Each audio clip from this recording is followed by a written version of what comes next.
I should tell you first about the genesis of this theory, I suppose is the right way of putting it.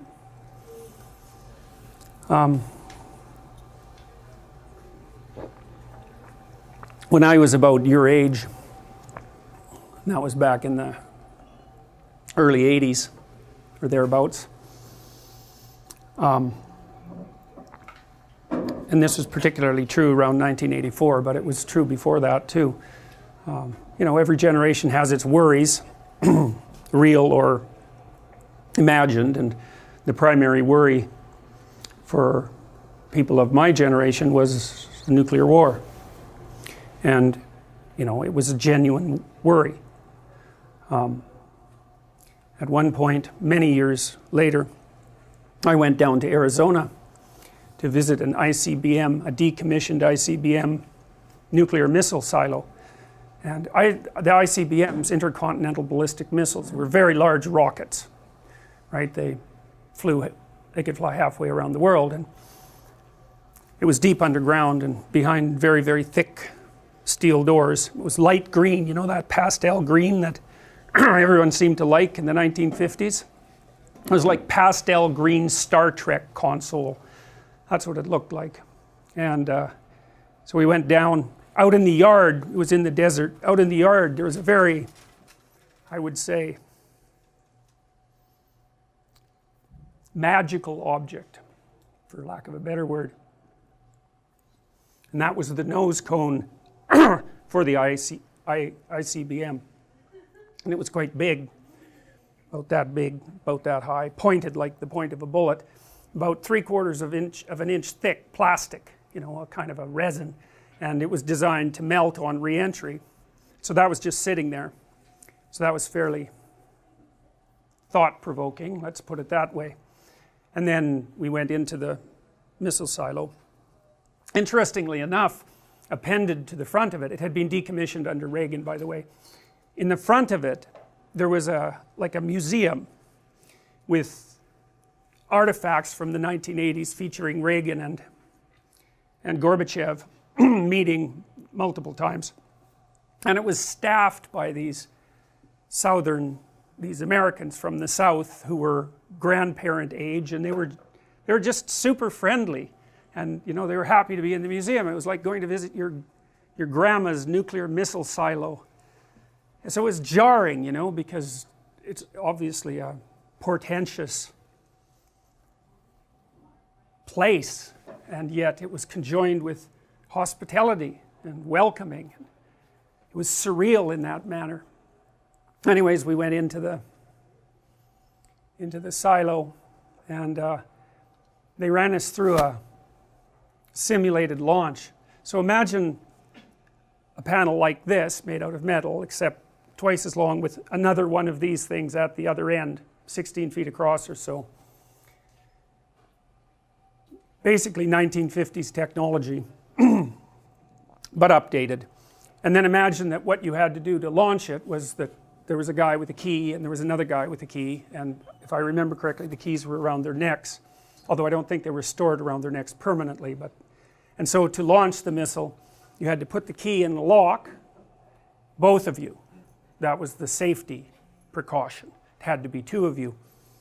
You put the key in the lock and hold it for 10 seconds, and then away the missile goes. And it wasn't as big, the missile wasn't as big as the rockets that went to the moon, but it was plenty big. You know, the silo itself would have easily been as wide as this room is, and perhaps larger, and many, many stories tall, you know, because it was nested underground. So they ran us through a simulated launch, which was surreal, I would say. And then they told us that someone asked, and they said the keys were in once. Now, they wouldn't tell us when, but, you know, that would have been during the Cuban Missile Crisis, because we were that close. And we were close again at other times, although perhaps not that close. And there seemed to be another peak of conflict in 1984, when there was a movie showed at that time called The Day After, which at that time garnered more views than any movie ever had on TV, and it was a story about the aftermath of a nuclear war and the people who were left, and it was pretty realistic and pretty frightening. And it turned out, as I found out later, that that movie actually was one of the things that influenced Ronald Reagan to put pressure on or negotiate with the Soviets, depending on how you look at it. And so, well, and then, you know, 5 years later, the Soviet Union collapsed. No one saw that coming. And it really didn't collapse in 1989 in some sense, you know, like a huge machine like that doesn't fall apart all at once. It falls apart over time, and then at some point it just becomes unsustainable and topples. And you know, it's like they lost faith in their doctrine, and for good reason. You know that the system in Russia, the Soviet Union, which was a collection of states, an empire, and the system that Mao established in China, and the system that still exists in Korea as a remnant of the Cold War, and systems in Southeast Asia and in Africa, were all predicated on Marxist presuppositions, presuppositions that were utopian in nature and that posited a utopian future where property was held in common and everyone had enough and everyone was called upon to do what they could, right, from each according to his ability, to each according to his need, which is a lovely sentiment, and you can imagine how it would be attractive even intellectually, because of course other systems, all other systems, produce vast disparities in income. It's like a natural law. It's actually governed by, you can model it with a distribution called the Pareto distribution, and the Pareto distribution looks like this. It doesn't look like a normal distribution. A lot of you guys have been told about normal distributions and how many things follow on normal distribution, most things, but that's really a limited case. You can understand a Pareto distribution if you've all played Monopoly, I presume. At the beginning, everyone has the same amount of money. Will include property, the same amount of wealth. And then what happens as the game progresses, and really as a function of chance, I mean, I know you have to use your head a little bit in Monopoly, but the basic rule is just buy everything you can get your hands on and then trade meanly, something like that.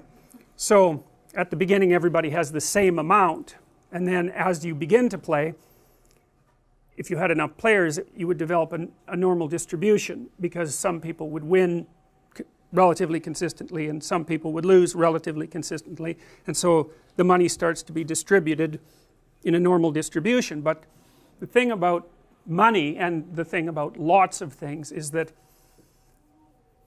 zero is involved, and zero is a weird place, because if you're playing a trading game and you hit zero, then you're done.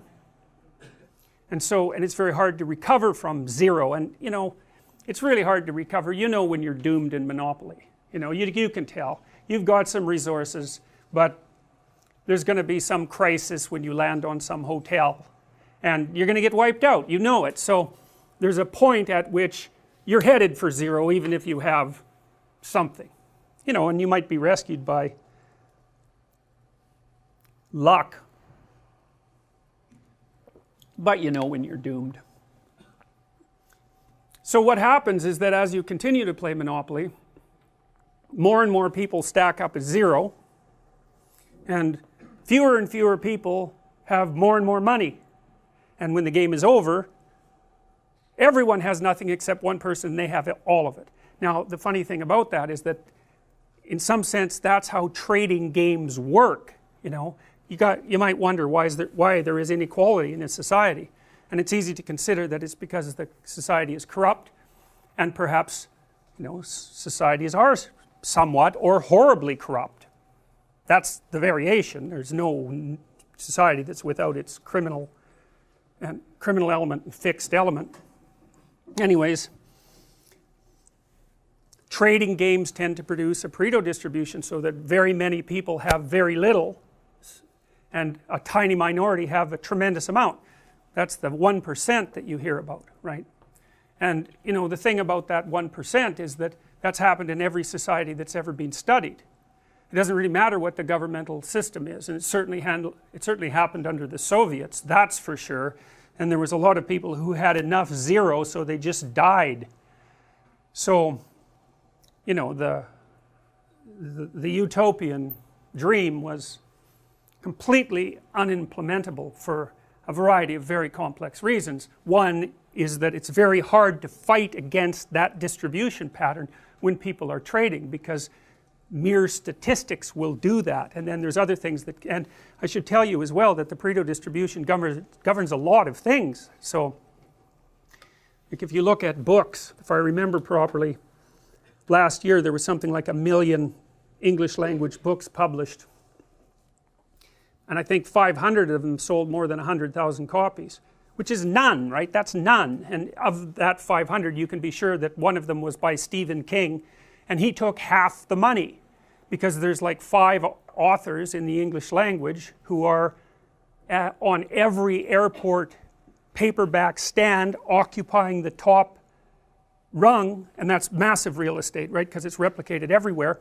And because they're so prominent and because they're known names, when people are in a hurry and they just want something to read, they just grab that, and then more money goes to those people. And so, you know, success breeds success, and failure breeds failure, and it's not necessarily linear. And that's a really difficult thing to deal with, and it's hard on societies, because one of the things we do know is that, you know, as you stretch out the inequality, you make men, particularly on the lower end of the distribution, more and more likely to be aggressive. It's sort of like, you imagine every man has a threshold for violence, and status is important to men. Not that it's not important to women, but it's different. It's a different kind of status. Status is important to men because it's one of the things that makes them marketable as partners to women. So it actually turns out to be quite important to men. The men tend to compete with one another for status, hierarchy position. And in a really unequal society, if you're like a low rung guy, then, and you don't have any opportunity to rise because the society isn't structured so that there's mobility, then the more aggressive guys tend to turn to criminality. And you know, and so you could say there's a threshold for criminality, and the more inequality pressure you put on a particular area, geographic or political area, the more inequality pressure you put on it, the more men slip past that threshold and into criminality. And you know, there's been pretty good studies done of drug gang in Chicago. That was the best one. A sociologist actually went and hung out with a drug gang he got into it. I guess the drug gang leader was, you know, I wouldn't say necessarily narcissistic, but that might be a reasonable way of thinking about it. And he was kind of happy with the idea of maybe being the subject of a book. And so this guy was able to associate with them, got to know them quite well. And then the housing project in which the gang was housed was slated for demolition, and the gang broke up. And he got the books, because they kept books. And what he found was the average street drug dealer, first of all, was employed in another job as well, and was making far less than minimum wage. Now, but the guys, you know, further up the chain, of course, followed the Pareto distribution, and so there was a tiny minority of them who were raking in a tremendous amount of loot, and the guys at the bottom were just waiting around for the possibility that they could rise up the hierarchy. And you know, it's a pretty violent game, so the chances that someone's going to be taken out is pretty high, and then a little slot opens up for some opportunistic second rater, and perhaps he can move up the hierarchy.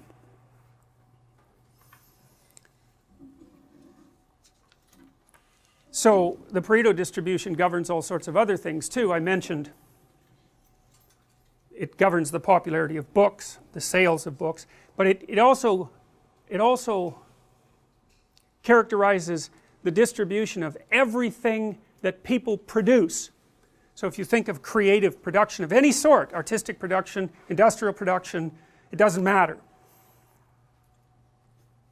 Almost everything fails, and a few things succeed beyond anyone's wildest imagination. Apple's a good example of that. You know, I mean, the iPhone, they have their competitors, but it's an extraordinarily dominant product, and they rake in billions of dollars. I don't know if Apple is valued at $1 trillion, but it's close to that, and that's a lot of money. And I think, if I remember correctly, it's something like this. I probably have the figures wrong, but like the top 40 people, the richest 40 people in the world have as much money as the bottom 2 billion.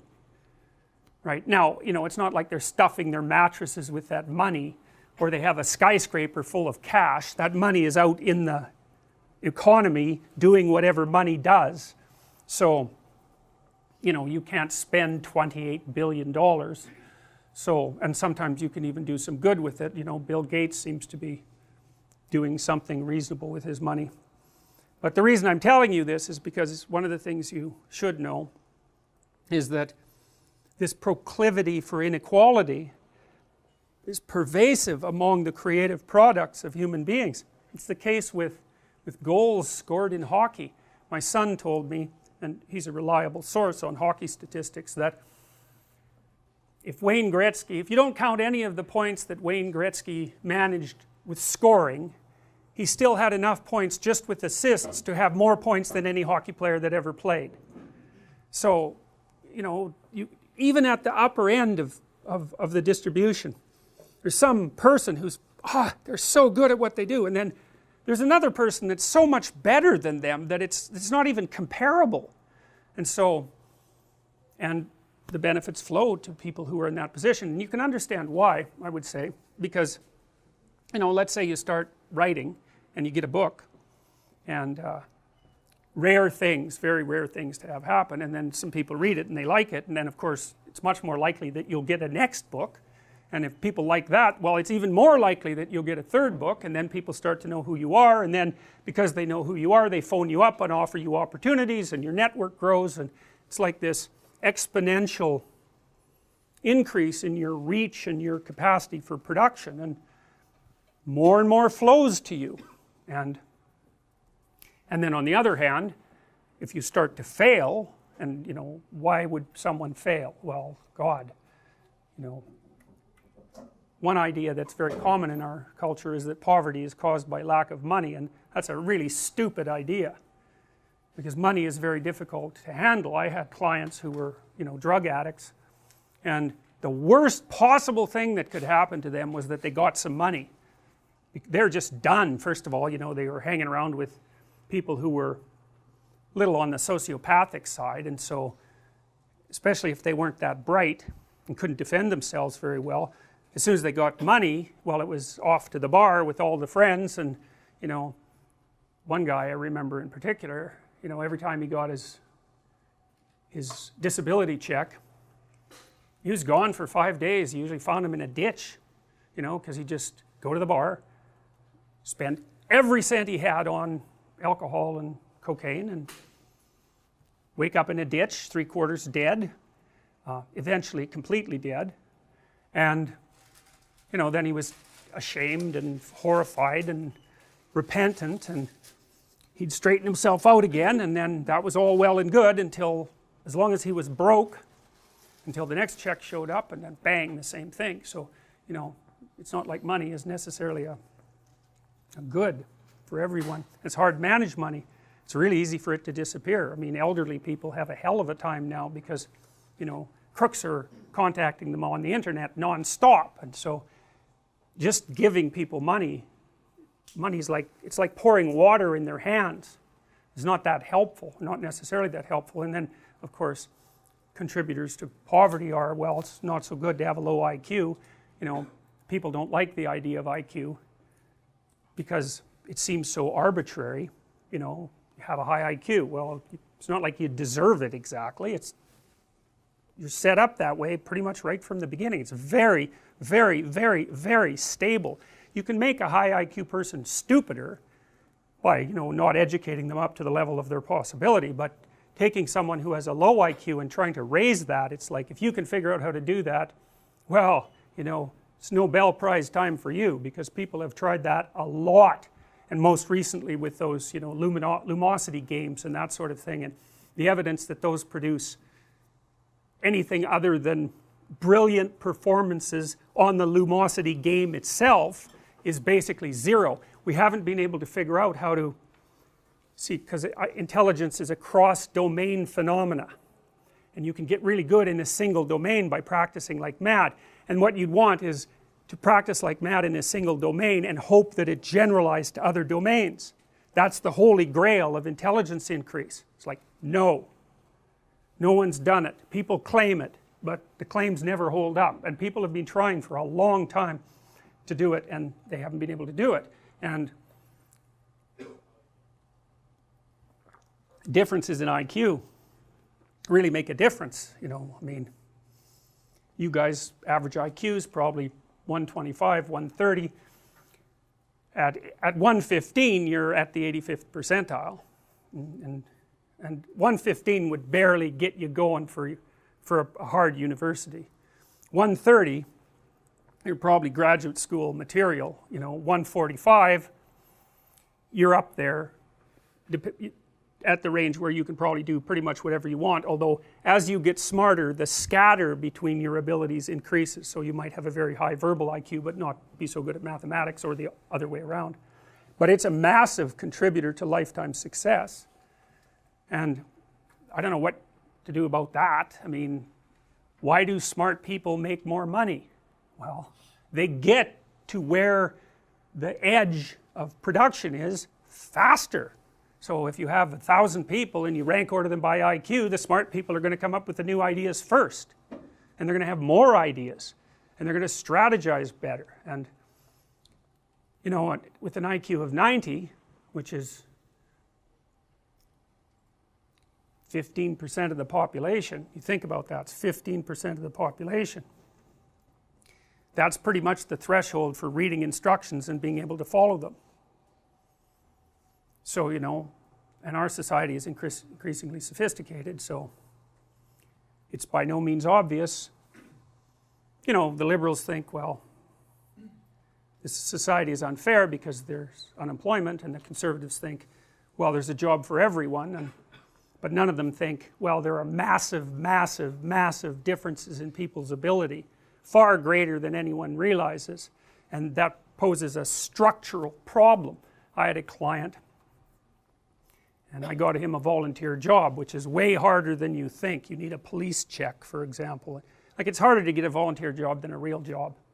But we got him in a volunteer job, and he had to fold pieces of paper, letters. He worked at a charity. He had to fold pieces of paper in 3 so that he could put them inside envelopes. And then the letters, which were in a pile, had to be matched with the proper envelopes, which were also in a pile, but some of them were French and some of them were English, so the French ones had to be matched carefully to the French envelopes. And then if there was one envelope out of order, well, then he had to figure out whether it was the papers that were out of order or the letters that were out of order. And then some of the letters had photographs attached to them, and you weren't supposed to bend the photographs, but they weren't always in the same place, so that meant you had to figure out how to fold the paper in 3 a bunch of different ways without creasing the photograph. And then the other thing is, and I never realized how difficult it is to put a piece of paper in an envelope till I watched someone who couldn't do it, and he probably had an IQ of about 80.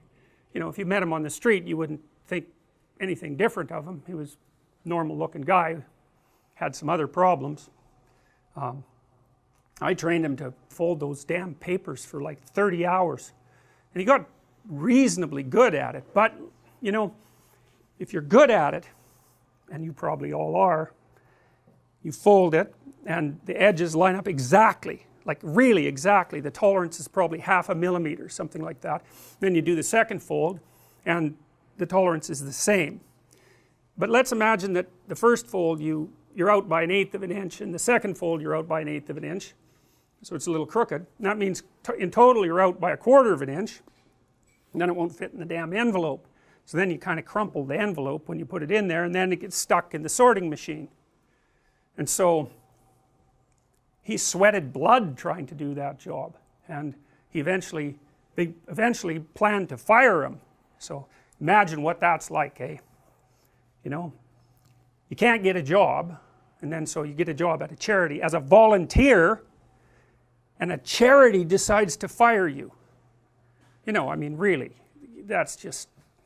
So I talked to the woman who was running it and suggested that that might be a little on the devastating side. I mean, she had her reasons. You know, he was always asking people questions about how to do his job, and you know, so that meant he was interfering with the productivity of other people, and it was genuine interference. I mean, she wasn't being mean, and it was her job to make sure the place did what it was supposed to. So you know, she was between a rock and a hard place. He eventually decided that the job wasn't for him, and relatively soon after that, I think it was too stressful, and he quit. So that solved that problem, except then he didn't have a job, which of course is a problem. It has a happy ending, this story, as far as I know. He got a dog because he was very lonesome, and that dog, man, having that guy train that dog, that was something else. That dog just, I think he lost 30 pounds while he was training that dog, because dogs, they're, you know, dominant, and he had to have a tussle with the dog to figure out who was in charge, and it's a lot of responsibility to have a dog, but he was pretty damn committed to that dog, and he managed it. And the things he went through to keep that dog, you just cannot possibly imagine. It was surreal, just like the nuclear missile silo. I mean, he had people following him around, informing on him because they thought he was abusing the dog, when in fact, because I watched, the dog was clearly abusing him. So he got a job helping a woman who trained dogs, and then he had a job. So hooray, you know, but it was like a miracle fundamentally. So anyways, the reason I'm telling you all this is because there was a reason for the Cold War. And the reason was that there's inequality, and there's different theories about how to address that inequality, and different theories about why it exists. And there was a Marxist theory about why it exists, which was roughly something like property equals theft, and those who have more have taken it from those who have less, which, you know, seems to me to eliminate any conceptualization that there isn't a fixed pot of money. You know, money expands actually as we become more technologically proficient, and lots of people who have money have it because they've generated a lot of wealth. I mean, Bill Gates is a great example of that, right? He popularized computing. He made it possible for everybody to have access to computing. It's like, it seems like a good for him, you know. And you could say the same thing about Steve Jobs, and maybe you'll be able to say the same thing about Elon Musk. And you know, these guys have tremendous resources at their disposal, but you know, they're not bathing in banknotes. You know, they're trying to continue to do things, and they use their money to do things. And anyways, the Russians set themselves up under Marxist presuppositions and tried to equalize the distribution of property, and to call that catastrophic barely scratches the surface. And I know that you guys probably don't learn much about this because for some reason people aren't taught about it, but you know, the good estimates are that the Russians killed about 30 million of their own people between 1919 and 1959, you know, and it's brutal. It's brutal. A lot of that was through starvation. You know, I saw a photograph the other day which I tweeted, which is the worst photograph I've ever seen in my life, and that's actually saying a lot, because I've seen a lot of really terrible photographs because I've done so much investigation into totalitarianism. This was a photograph that was taken during one of the early starvation periods in the Soviet Union, where about 3 million peasants died. It was a picture of a peasant couple standing behind a table at a market selling human body parts for food. It's like, and you know, I have this weird quirk, which I don't think does me much good, but maybe helps me understand things better. When I see that someone has done something extreme, I learned to do this a long time ago when I worked briefly in a maximum security prison. I try to imagine what I would have to be like, what kind of situation I would have to find myself in to do that. And believe me, man, that's a horrifying enterprise, because it is actually possible, no matter what it is that you read about someone doing, and no matter how unlikely it is that you think you would do that, it's possible to imagine yourself in that situation. And that, well, that's enlightening. That's what I would say. That's enlightening. You know, because one of the things about enlightenment is that you get enlightened by doing things that are necessary that you really, really, really do not want to know, don't want to do. And imagining yourself as a perpetrator of that sort is, that tells you something about the world, and it tells you something about human beings, but it's a hell of a thing to swallow, you know, and in a very well structured society like ours, where we're so peaceful, well, because we have the heat and it always works, and we have electricity and it always works, and we have plumbing, which is a bloody miracle, and it always works. You know, it's just one of the things that this imagination process has done for me is keep me alert to the absolute miracle that my life is every day. It's horribly cold out there, you can't grow any food, you die if you're out there for 24 hours. If any of this infrastructure was unreliable for any length of time, we would be in serious trouble. And it's never unreliable. It's so unlikely.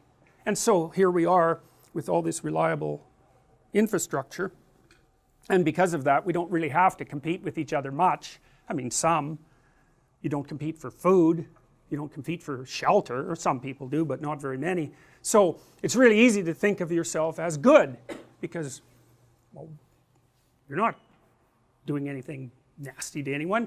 But, you know, a cynic might say, well, that's just because you don't have any reason to. But those reasons have arisen many times in the past, and in fact they're the norm, not the exception.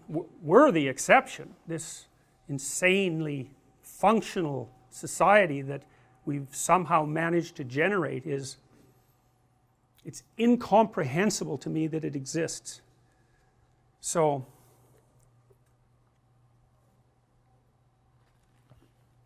anyways, back in the end of the Industrial Revolution, you know, the conditions of the worker were pretty brutal. I mean, George Orwell wrote a book called Road to Wigan Pier, which I would highly recommend. It's a great book. And he went up in the 30s, I think it was the 30s, to live with the coal miners up in northern UK.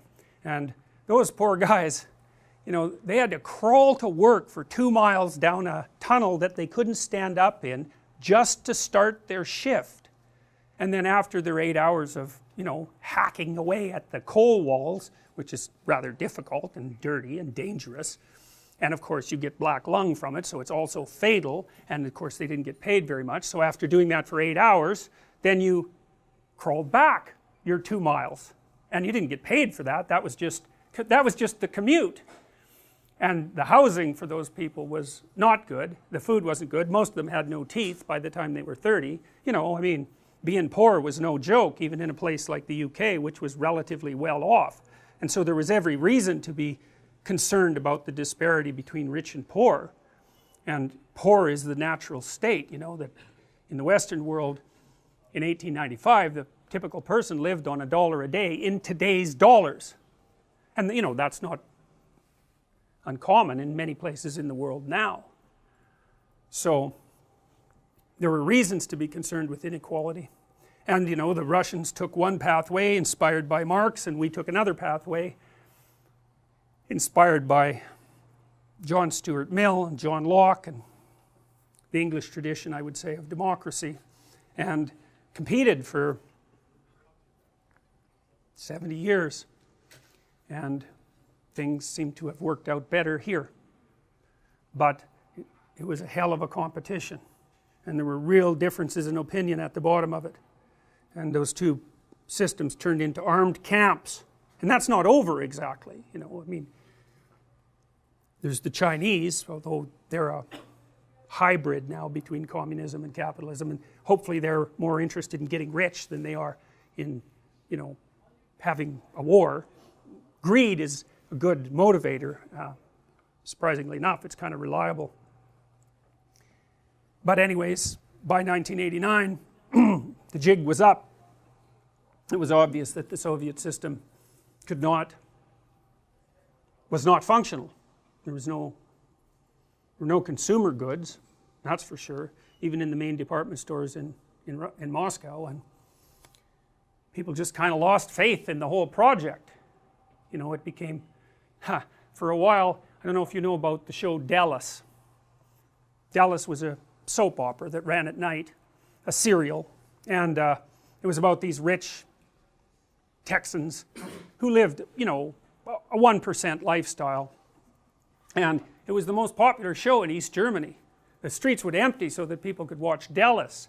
Well, when you're sitting in your horrible Soviet architecture flat that, you know, you had to struggle to get with your informing relatives, because 1 out of 3 people in East Germany was an informer, a government informer, and you watch Dallas, you know, there's a little cognitive dissonance occurring, and so it fell apart, and quite peacefully actually. You know, there was a bit of war in Eastern Europe, but it fell apart remarkably peacefully, and so here we are, and we don't know what to do with the pesky Russians, but at least there's no evidence that there are mortal enemies for fundamental reasons of axiomatic presupposition. And things are a lot better in the world, despite what everyone tells you, than they were 40 years ago, and they're so much better than they were 50 years ago that it's absolutely staggering. We've lifted more people out of poverty in the last 15 years that have been lifted out of poverty in the entire history of the world before then. People are gathering economic resources at a rate that even the wildest optimist really couldn't dream of speeding up. So it's not like we're without our problems, but so during that period of time I was obsessed, is a good word, with a question, and the question was, why would human beings produce 2 camps and then produce a massive arsenal of hydrogen bombs? And I don't know what you know about hydrogen bombs, but they have atom bombs for triggers. And you know, that's worth thinking about, because an atom bomb, you know, hey, that's something. But a hydrogen bomb, that's the sun. That's really something. So, and you know, they're at the peak of the Cold War, and this is still true to some degree, there were literally tens of thousands of these weapons aimed at the Soviet Union and at the West, and that was enough to pretty much put an end to everything. And that's a dangerous game, man, you know, and not only because of intent, but also because of the possibility of accidental, just an accident, you know, just a mistake, or just someone who's a little crazier than you might want them to be, you know. And you might think, well, no one would want to bring about the destruction of the world, but that just means you don't know very much about Stalin, because of all the people who lived in the 20th century who had power, Stalin was the most motivated to bring everything to an end. There's some evidence that he was murdered by Khrushchev and his crew, and Khrushchev was the next leader. And if he wasn't murdered, he was at least not provided with medical attention when he was dying.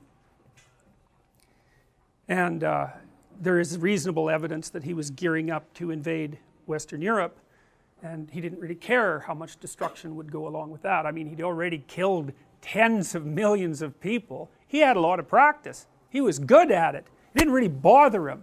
Maybe even enjoyed it. So, what the hell? That's what I thought. How can it be that we are doing this? It's so insane. And so then I started to think about belief systems, you know, because you could say that each camp had its own belief system. The one in the West was derived, it had a very lengthy history, derived from the Greeks and the Romans and the Jews and the Christians, and from various schools of philosophy, and from the Enlightenment and all of that. And then the Soviet Union was basically predicated on a rational philosophy that opposed the axioms that the West had evolved, and each group organized their societies around that. And you know, I took political science for quite a long time, and the political scientists and the economists, they basically thought that people competed over resources. But that wasn't a very good answer as far as I was concerned, because it wasn't obvious to me why people valued the resources they valued. The economists just assume that there's resources that you value, but you know, people can value a lot of different things. It's not exactly fixed. I mean, you tend to value food very highly if you're hungry, obviously, but you know, there's lots of things that we value and that we want that seem somewhat arbitrary, somewhat like a decision. So I got more interested in why people valued things and what it meant to value something, and then what it meant to believe something, and then how it could be that someone could believe something so deeply that they would risk their own death to protect it, or at least risk the death of other people, and maybe on a massive scale. Like, man, people are committed to their system. Now, you know, a system of belief is not just a system of belief. That's one of the things that I came to understand, is that it's not appropriate to make this too psychological. People defend their belief systems, but that's not exactly right. You know, we have a shared belief system. Well, it's sufficiently shared so that here we are, we don't know each other, we're a bunch of primates, we're in this room and it's peaceful and no one's scared, and that's pretty amazing, and that means that we're all acting out our roles. So we're acting out our roles, and we have an expectation with regards to those roles, and those two things match. And that's the important thing, and we'll talk about that a lot. It isn't the belief system or the integrity of the belief system even. It's the match between the belief system and the actions of the other people within the belief system. What you want to maintain is that match. You want to act out your beliefs in the world, and you want what you want to happen. That's a good thing. You get what you want and you validate your belief system. Great, perfect, security. But a lot of that is, if we're interacting, even right now, there's a whole set of expectations that are governing what we're doing. Like, you don't want me to take your little tablet there and smash it. That would be shocking, right? You wouldn't know what the hell to do, right? You'd be somewhere different if I did that, and you wouldn't know where you were. And that's another thing to know, because that's a fundamental difference. There's a fundamental difference between knowing where you are and not knowing where you are. I think it's, in some sense, the fundamental difference. You can think about it as the distinction between explored and unexplored territory, but you have to.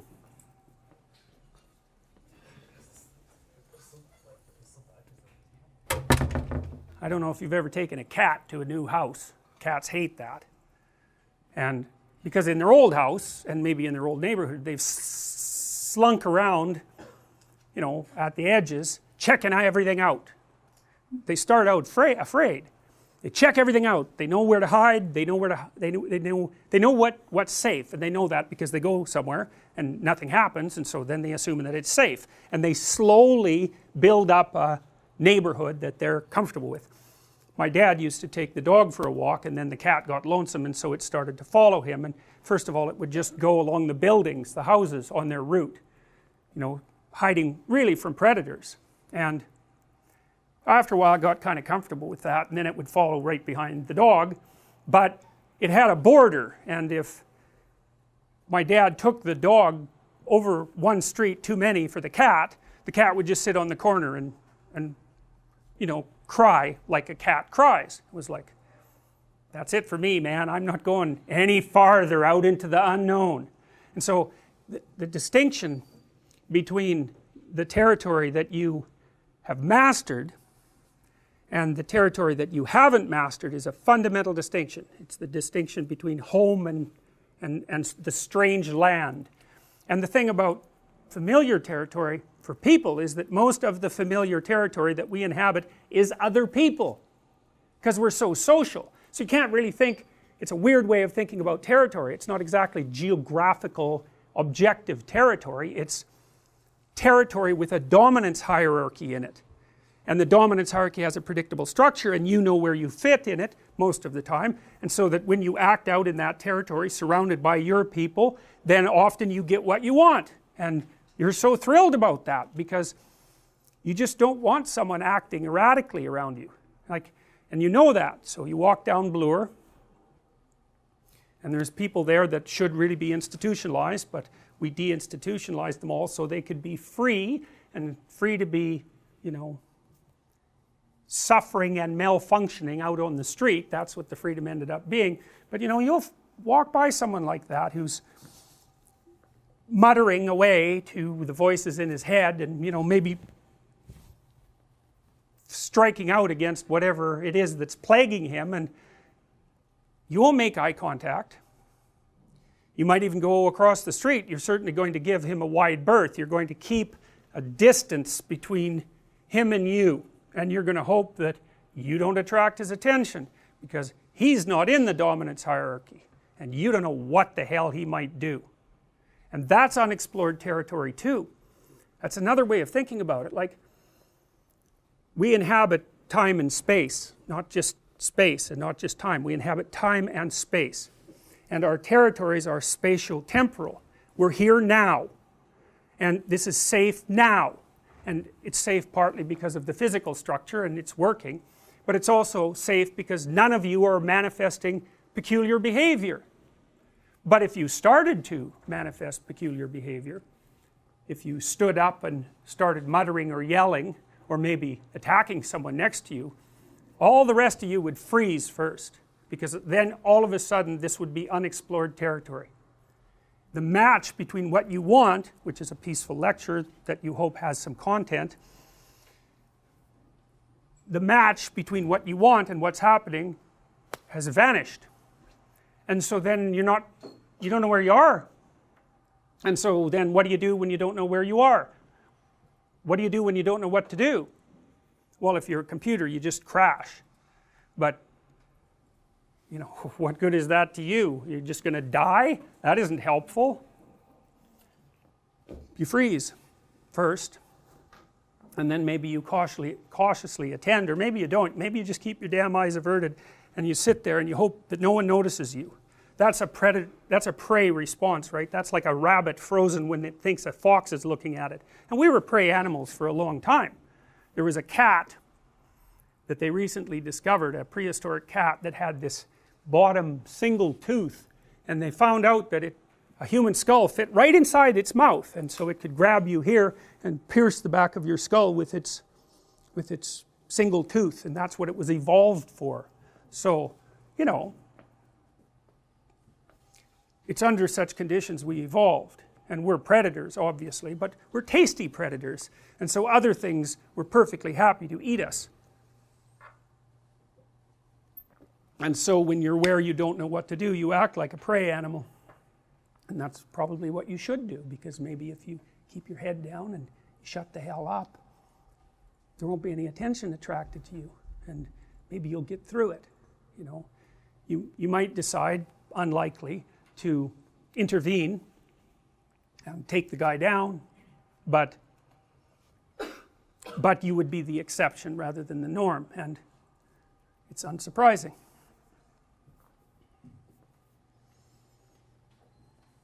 Okay, so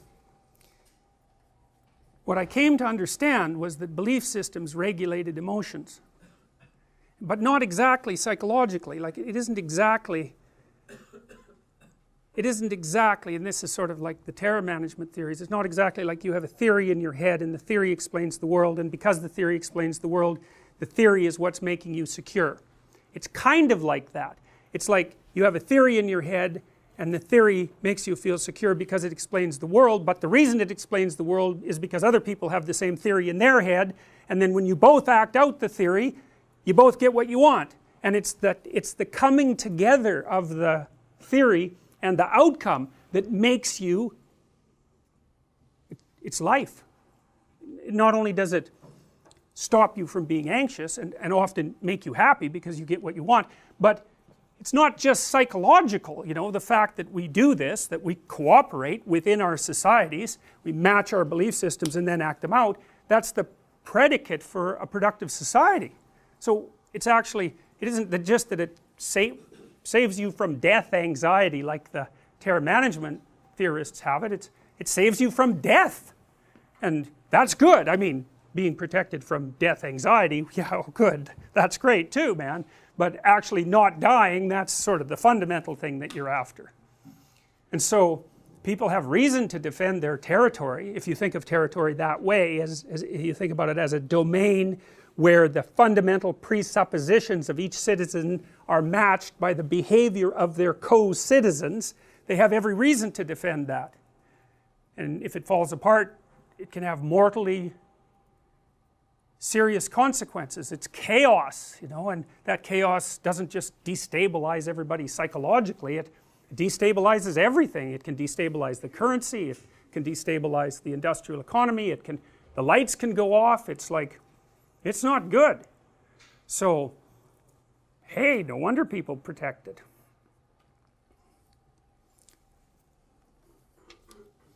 So then I started thinking about what a belief system was. And I realized that a belief system was actually a set of moral guidelines. And moral guidelines are guidelines about how you should behave, also how you should perceive. And the reason that a moral guideline is necessary for you to perceive is that you can't look at anything without a hierarchy of value, right? Think about it, like how many things in this room could you look at? There's innumerable things in this room to look at. There's just all these squares, the little tiny squares in this fabric. You could look at those things for till the end of time, one at a time, but you don't do that. In fact, if I took most of you out of this room, there's a very low probability that you'd be able to tell me what color the walls were, or even if those things were on the walls.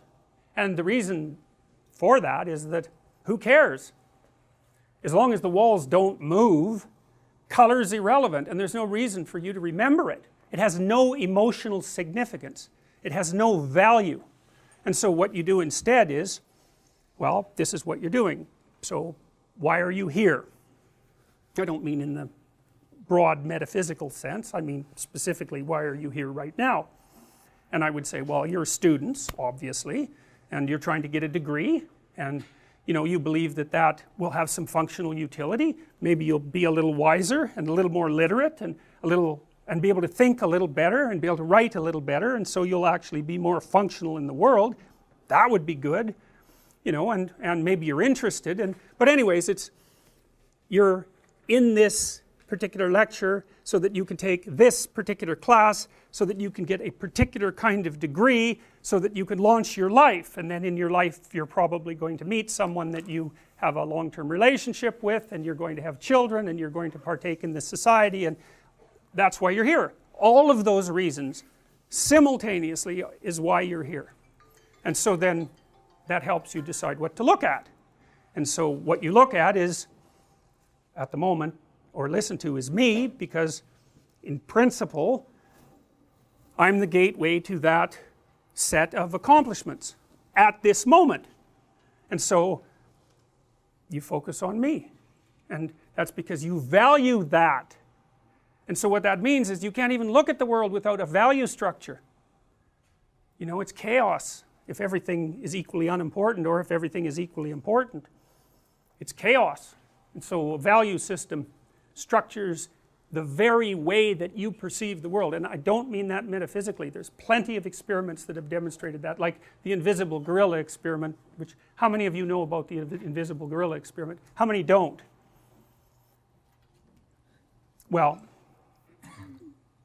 roughly speaking, what happens is that there are two teams, a white team dressed in white and a team dressed in black, and there's a video of them, and the black team is passing a basketball back and forth, and the white team is passing a basketball back and forth, and you're supposed to count the times the basketball gets passed back and forth. There's only one basketball. And so, you know, you're diligent for whatever reason. You do what the experimenter asks you, and you count the basketball tosses, and you think, well, that's not so hard, it's like 16. So you tell them 16, and they say, did you see the gorilla? And half of you say, what are you talking about? And the experimenter says, well, let's watch again, but this time don't count.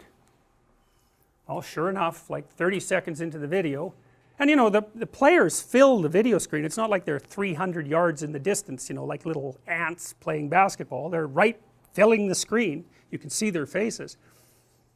Sure enough, a minute into the video, this guy in a gorilla suit, and he's not little, and neither is the gorilla suit, he comes out, bangs his chest right in the middle of the screen for 5 seconds, and then disappears. And half, more than half actually, of people don't see that. And it's even worse. Dan Simon did another experiment where you're at a counter, you know, at a store, and there's a clerk there, and you're talking to the clerk, and the clerk goes down hypothetically to get something, and a different clerk pops up, and you'd think, hey, I'd notice that, but you don't. And you can even vary the clerk quite a bit, and people don't notice. So we focus on very particular things, and the reason we don't notice is because it actually doesn't matter. In terms of the our ongoing action at that point, the clerk is interchangeable. As long as the entity there acts like a clerk, that's sufficient.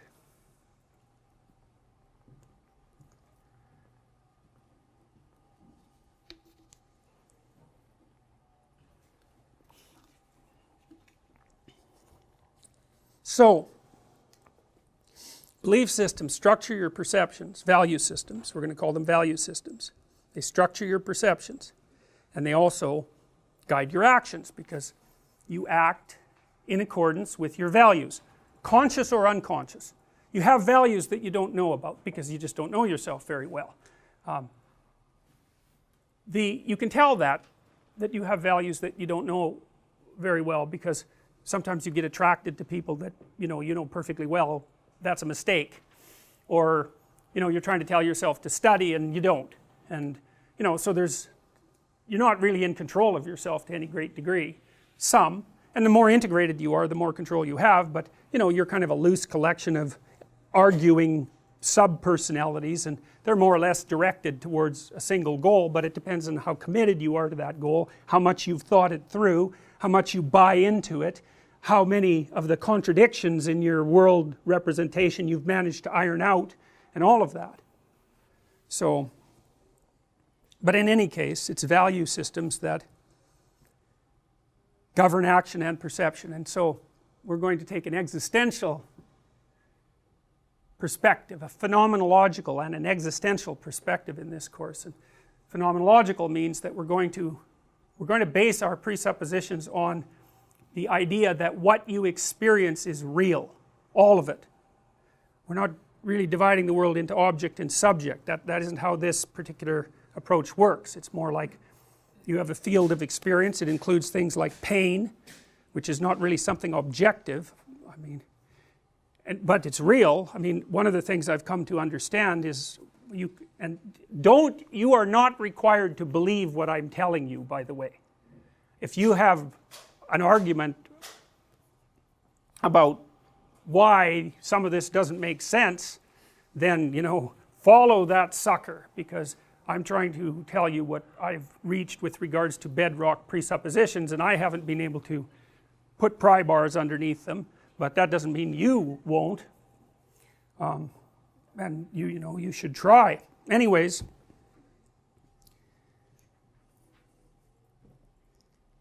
moral system tells you how to act and what to see, and a shared moral system keeps your emotions under control and fulfills your motivational needs.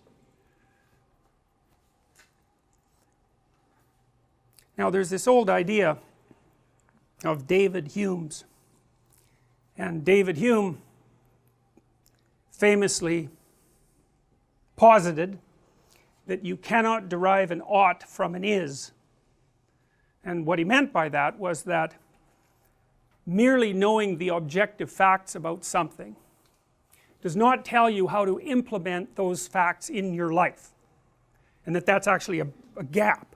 Now you could say, and I think this is the case, that that's actually a necessary consequence of the scientific endeavor, because one of the things that you're trying to do as a scientist is to strip away the value of the object, right? Because I don't care what your idiosyncratic notion of the object is. I want to know how you perceive the object such that everyone else will perceive it at least that way, and so that takes the subjectivity completely out of it. And so it might just be a necessary consequence of the scientific method that it doesn't have a morality implicit in it. People argue about that. Sam Harris, for example, argues, he believes that we can come up with a scientific morality. I don't believe that, because I don't think that you can make rational judgments about value. It's too complicated. It's far too complicated. It's something that has to emerge. It can't be. I mean, Marxism was supposed to be a scientific utopia predicated on scientific principles and all of that, and you know, it just didn't work. Anyways, so I kind of buy Hume's argument that you can't derive an ought from an is. Now that's a problem. First of all, it's a problem because you have factual knowledge but you don't know how to implement it. You know, it's like, should you spend money on AIDS, or should you spend money on cancer, or should you spend money on higher education? How the hell are you going to calculate that rationally? You can't, because you just don't have the information at hand. It's not possible to, you know, I worked for a UN committee at one point, and the UN committee had like 100 proposals for how the world could be improved, but there was no order to them. It's like, it wasn't, you know, this was more important than this. It's like, well, that's the end of that. You know, you got to start with something, and so that means you have to make something more important than other things, obviously, in your life. If everything's of equal importance, then you're paralyzed.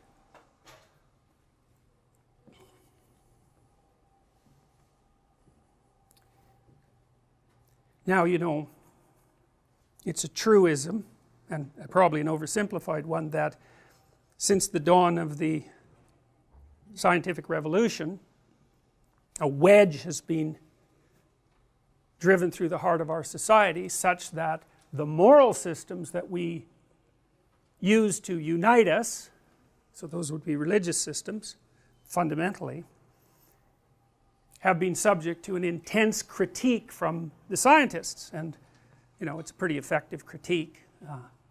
Even if you've maintained a traditional faith, it's like, you know, the scientific onslaught is no joke. And that's a problem as far as I can tell, because, and the problem is that you're still left with the problem of how you should act.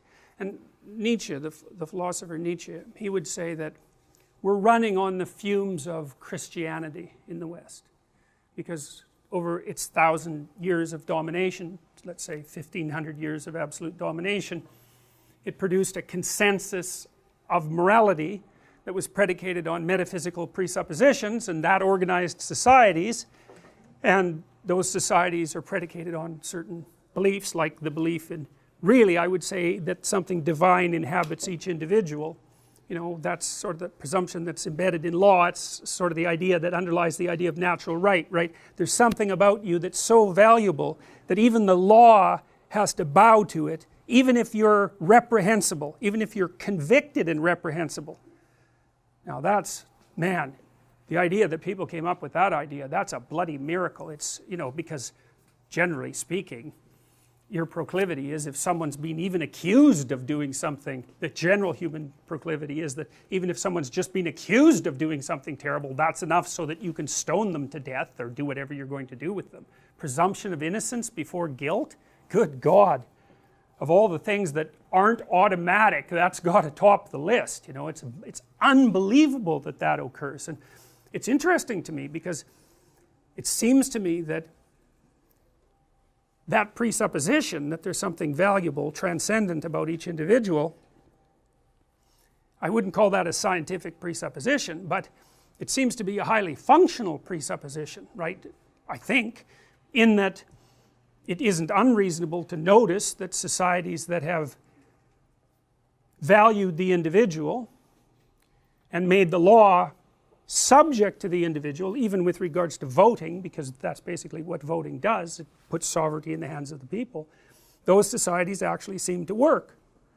Now, whether they'll work for the next 300 years, who the hell knows? I don't know, but they've worked pretty well for the last 500 years, let's say, and we've got it pretty good right now. And you know, I suspect most of you are rather pleased that the law recognizes your value as individuals, and you take that for granted, right? You think you have rights, and of course the rights that you have, natural rights, are logical consequence of your transcendent value, and that's nested in, this is Nietzsche's observation, that's nested in a set of metaphysical beliefs.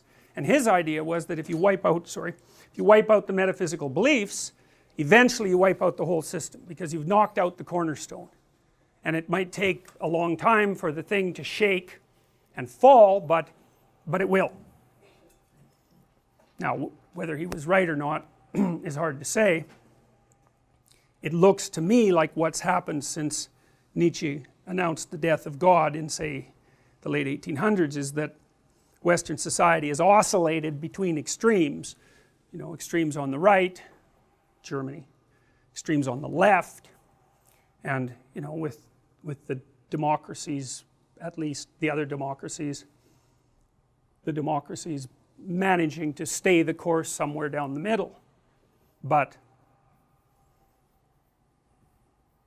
it's not obvious to me that that can be maintained without the underlying metaphysics. And that's a problem, because whatever you might say about the underlying metaphysics, it's not true the way science is true. And that could be okay, because there might be more than one form of truth. In fact, I think there is. I think there's pragmatic truth, and I think pragmatic truth is actually deeper than scientific truth. And pragmatic truth is the truths that enable you to act in a manner that best, that improves the probability, roughly speaking, of your existence and your reproduction maximally. That's a Darwinian idea. And one of the things about the Darwinian theory, this kind of puts it in opposition to scientific materialism, I would say, is that the Darwinian theory is that you don't have privileged knowledge of the world. And you can actually tell that because you die, right? If you knew enough about the world, you wouldn't die, and you do die, and so you're an embodied theory of sorts, and that theory is good enough to get you along about 80 years and produce some reasonable probability that you'll have children and that they'll survive. That's it, man. That's what you've managed after 3 billion years of evolution. It's a good enough solution. It's a good enough way of acting, and we don't know a better way of acting, and our world conceptions are actually nested inside the Darwinian system, and they might be predicated on pragmatic truths rather than objective truths. Pragmatic truths are truths that have functional utility, and we're alive, we care about being alive, we tend to use our theories as tools. It's possible that our theories are tools, and that they're tools to help us stay alive.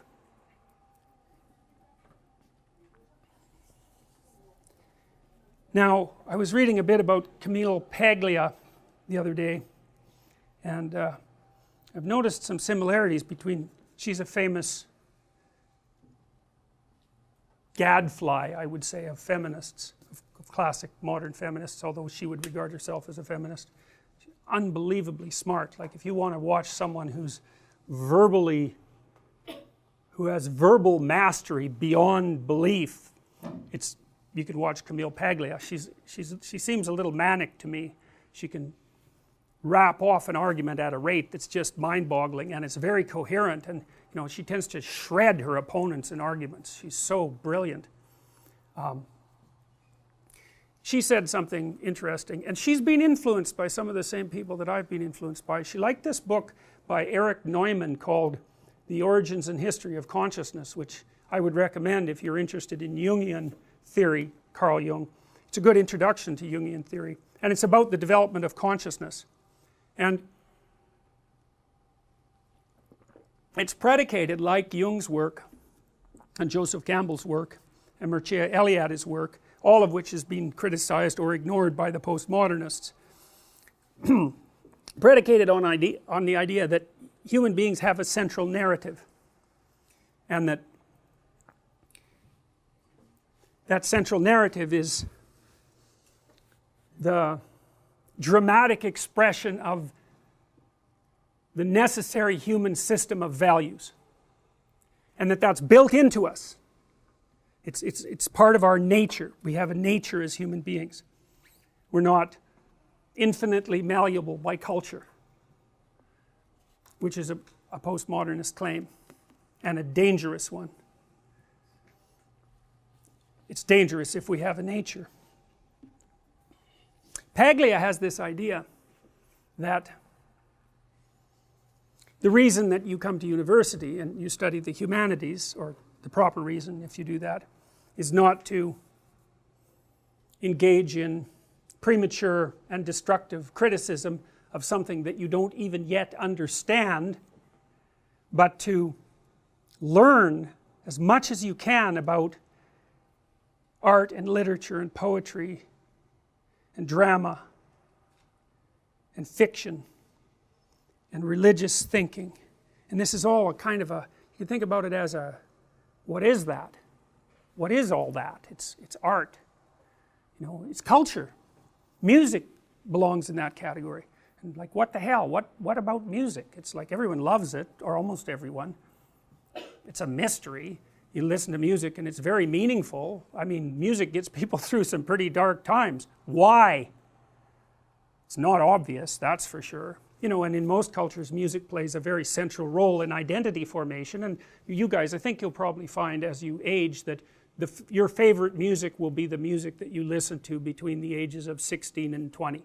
It's kind of like it imprints on you, and it defines maybe that defines a generation. And maybe, you know, in our tribal past, and this is highly likely, when you were being inculcated into the tribal culture, that was inculcated with dance and with masks and with music all at the same time. So you're invited to participate in this drama and to take your place in this drama, and to think of that as a representation of the objective world is just not right. That isn't what it is. It's an invitation to a drama. Now then the question might be, well, is the drama real? And the answer to that is, it depends on what you mean by real. I think that great dramas are more real than real. They're hyper real. They're hyper real because they provide guidelines about how to act that are abstract and even perhaps generic, but applicable across an extraordinary broad range of situations. So imagine this, you know, you get up in the morning, you do a bunch of things, and someone asks you what you're doing, what you did, and you tell them, well, the first thing I did this morning was open my eyes, and the second thing was think about whether I wanted to go back to sleep, and then, you know, I took off my blankets, and then I put my feet on the floor, and then I stood up, and I was blinking while I was doing all this, and I was also breathing, and then, you know, I looked for my clothes. And you really want to listen to that guy? You don't want to listen to that guy. It's like, why are you telling me that? I want you to tell me something interesting. Well, what is it that's interesting? And why isn't that interesting? It's not obvious. So then imagine the guy actually tells you a pretty good story, a little adventure.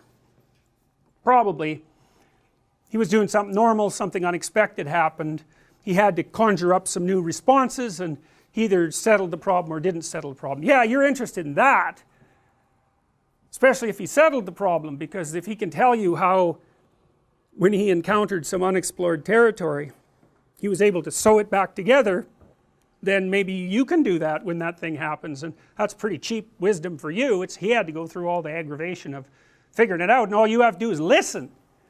You know, and that's kind of a classic story. Classic story, roughly speaking, is there's a guy, woman, doesn't matter, going about their life relatively normally, something blindsides them, and they're in a state of chaos.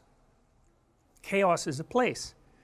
Chaos is the place that you end up when what you're doing and the world stop matching. And the chaos can be of different degrees. You know, you could wake up and find that your house was burgled. You could wake up and find that your parent has Alzheimer's or some fatal disease, or that you do, or that your whole family was murdered, or that there's a war starting, or, you know, there's different degrees of chaos. And I think you can quantify the chaos by calculating how much of what you do and expect is likely to be disrupted by the event. Now, because the more disruption, the more destabilized you're going to be, which is why if someone tells you that you're going to perish painfully in 3 months, it's like, that's a bad one. You're really in an unexpected territory there. Nothing that you assumed that was real, roughly speaking, in the world is real anymore. We like to watch people in their normal life blindsided by something, experiencing this interregnum of chaos where they explore and gather new information and retool their character or retool the world, because either of those would work as a solution, and then come out the other side and things are better than they were to begin with, or at least as good. But better is better. That's a happy ending, right? That's a happy ending. That's a comedy, technically speaking. And so what you want your life to be a comedy. Not that it's supposed to be funny, because comedy doesn't have to be funny, technically speaking. It's just the opposite of tragedy. Tragedy is when you're going along pretty well and you get blindsided, and that's that. And you know, that can certainly happen. It happens to people all the time. But it's a comedy you want.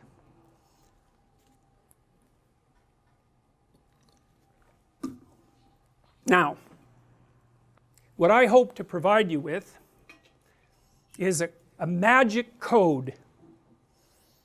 You know, there was a book published a while back. Tom Hanks was in the movie. He was a Harvard professor who went around solving symbolic mysteries. Do you remember, what was it called? The Da Vinci Code. Everyone liked that. It sold a lot.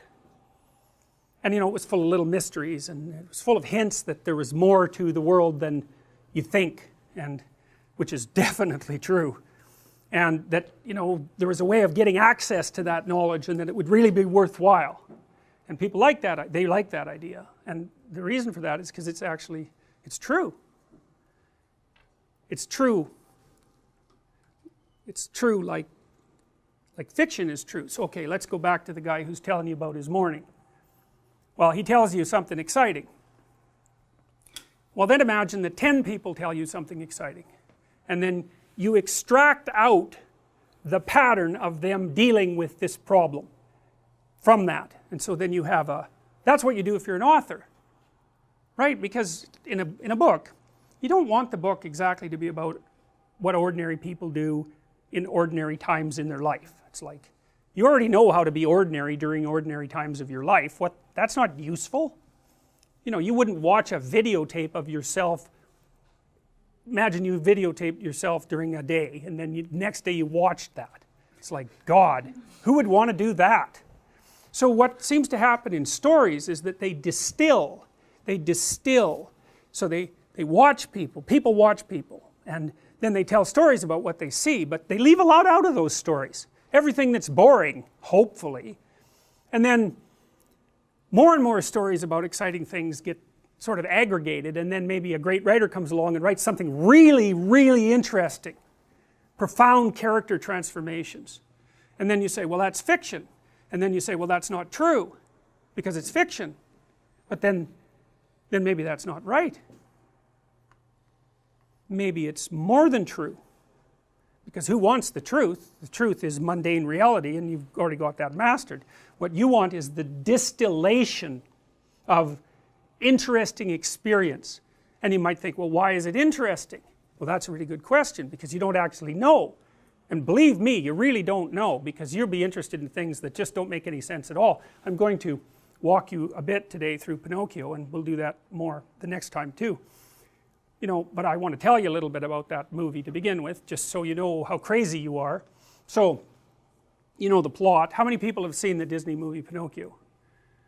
Okay, so lots of people. So that's strange enough in itself that so many people have seen it, and it's worth thinking about. You know, you tend to show your kids that movie, but you think about the movie, you're doing some pretty weird things when you're sitting there watching that movie, man. First of all, it's drawings, right, and they're low resolution drawings. You don't care, and you watch The Simpsons, or maybe what's that called? The one that's been concentrating on political correctness so much. South Park. God, that animation, man, it's just awful, right? It's just horrible. It couldn't be worse. You don't care. Like round heads, smile, a little bit of shuffling. That's a person as far as you're concerned. It's just irrelevant, and if it was higher resolution, it wouldn't help. You just need the bare bones, right, to hang your perceptions on. So you watch this drawing, that's Pinocchio, beautiful drawings, animated in a sequence. You're not watching something real, you're watching a pure construction.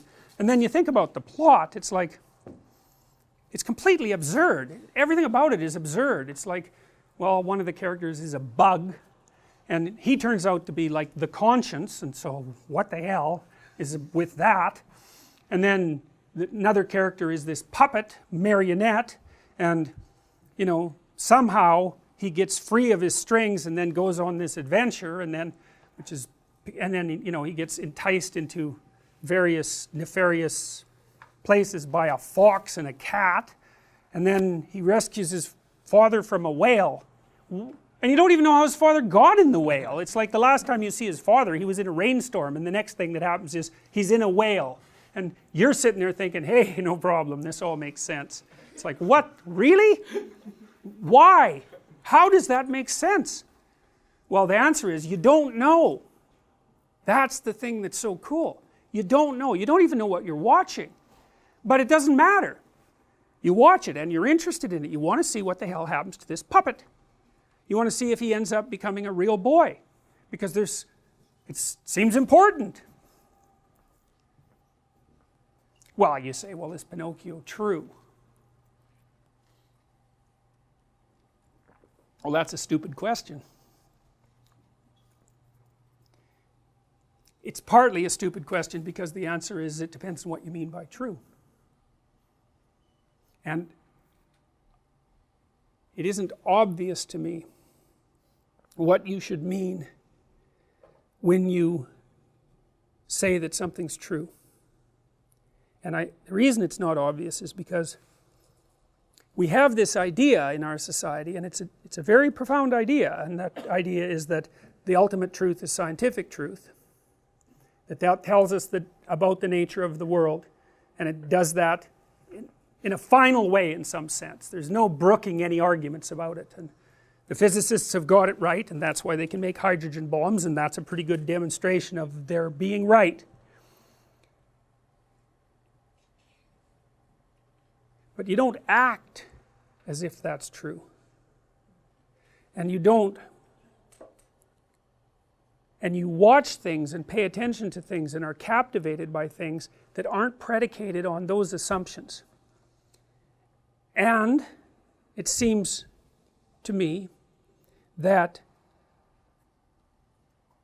there is a problem of what the world is made out of, but there's a bigger problem, and that's the problem of how you should conduct yourself in the world.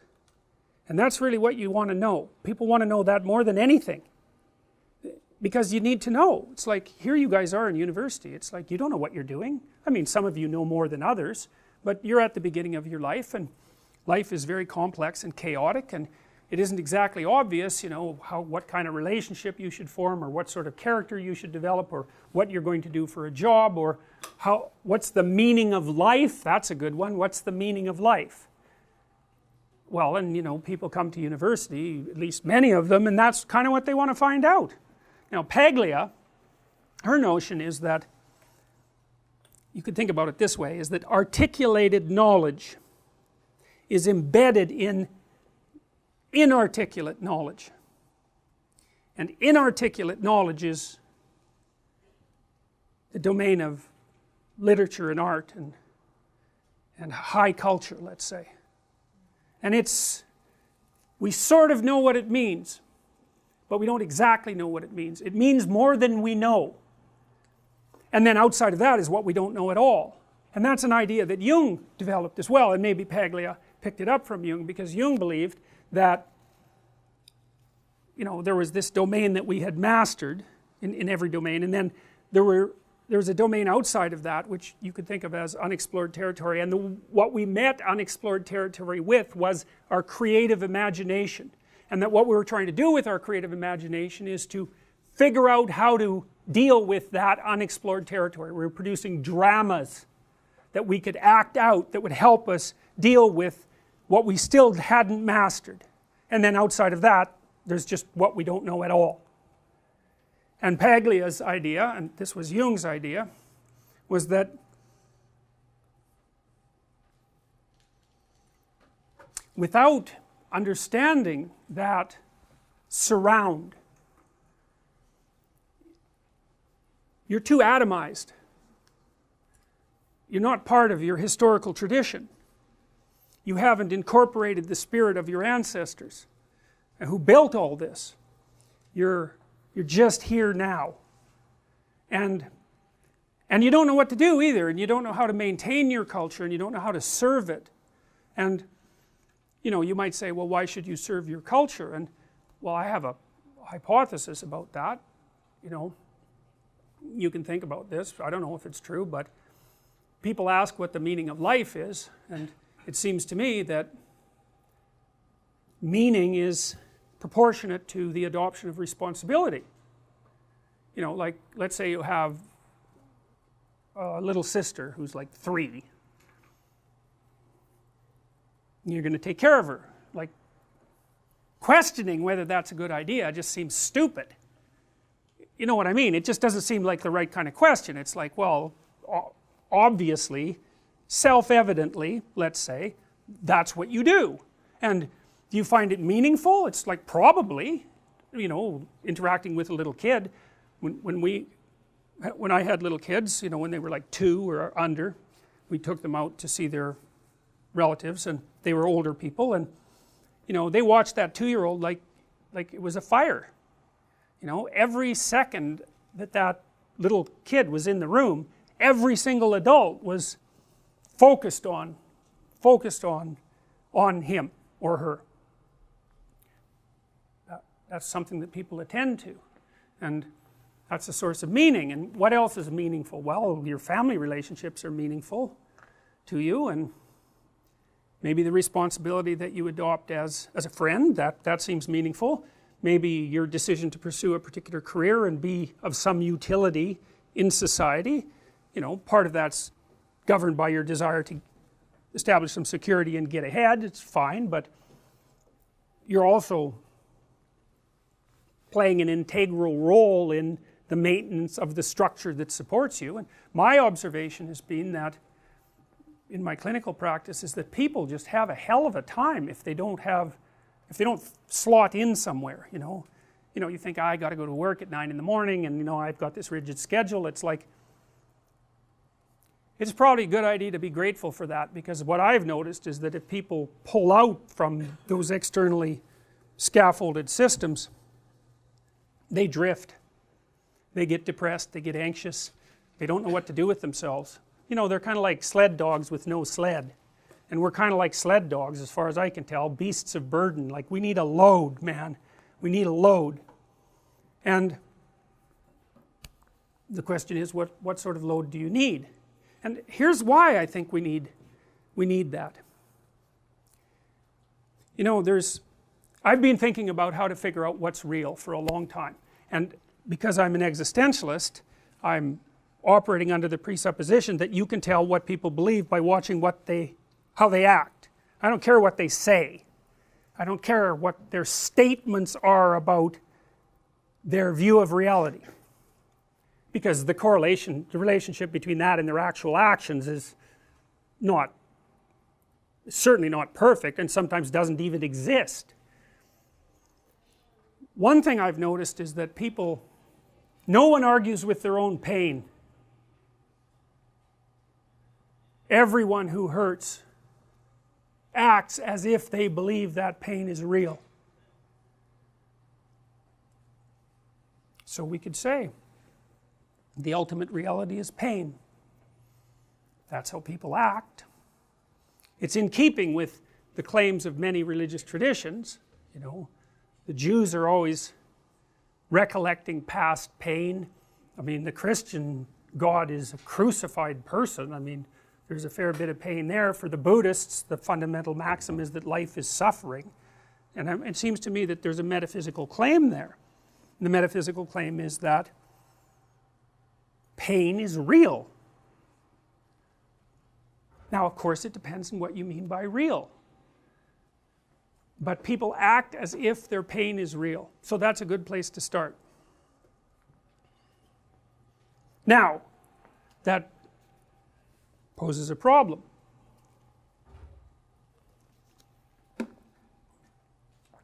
Life is a pain. Life is suffering, let's say. And why is that?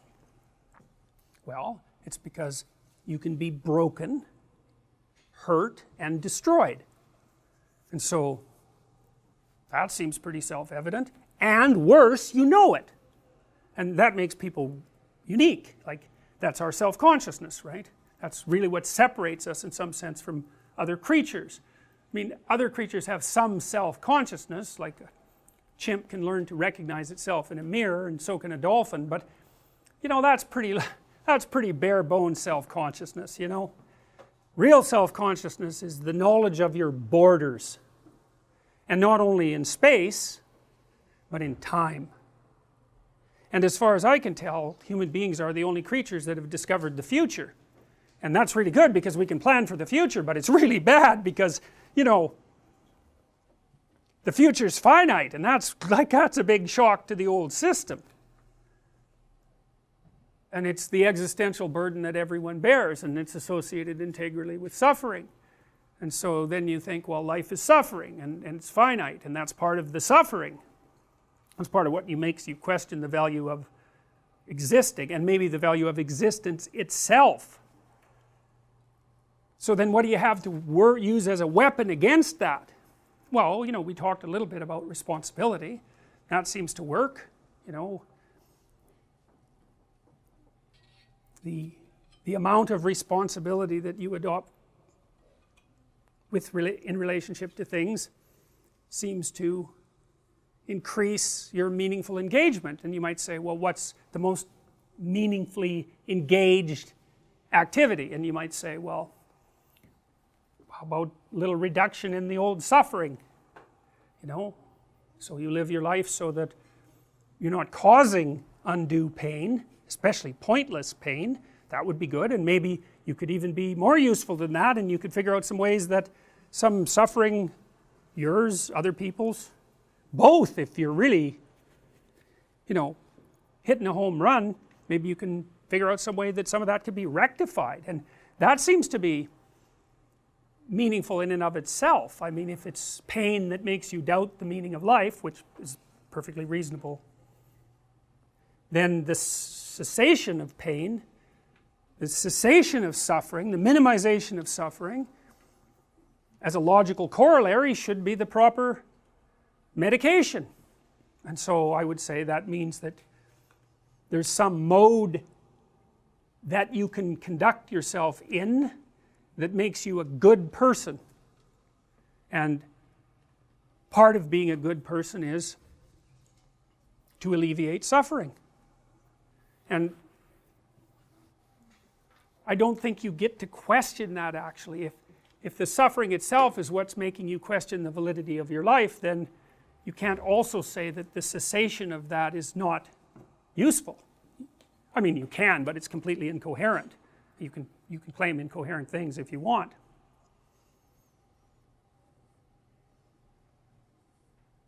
So then I would say these distilled stories that I'm talking about, the stories that are written, say, by great authors. I'm particularly fond of Dostoevsky, whose works are, he's head and shoulders above anyone I've ever read in terms of writers of fiction. He deals with the hardest questions that human beings face, and he has characters on both sides of the argument, and they really lay out the arguments. It's not like Dostoevsky, you know, he's got a belief, and so he has a character, and that character has his beliefs, and that character always wins the arguments. That doesn't happen in a Dostoevsky novel at all. He sets up a character, and then he sets up like 3 or 4 antagonists, and those antagonists, they're not straw men, they're like iron giants. They just stomp his protagonist, you know, and the whole thing is a war between these different conceptions of being, and it's amazing to see, it's amazing to read.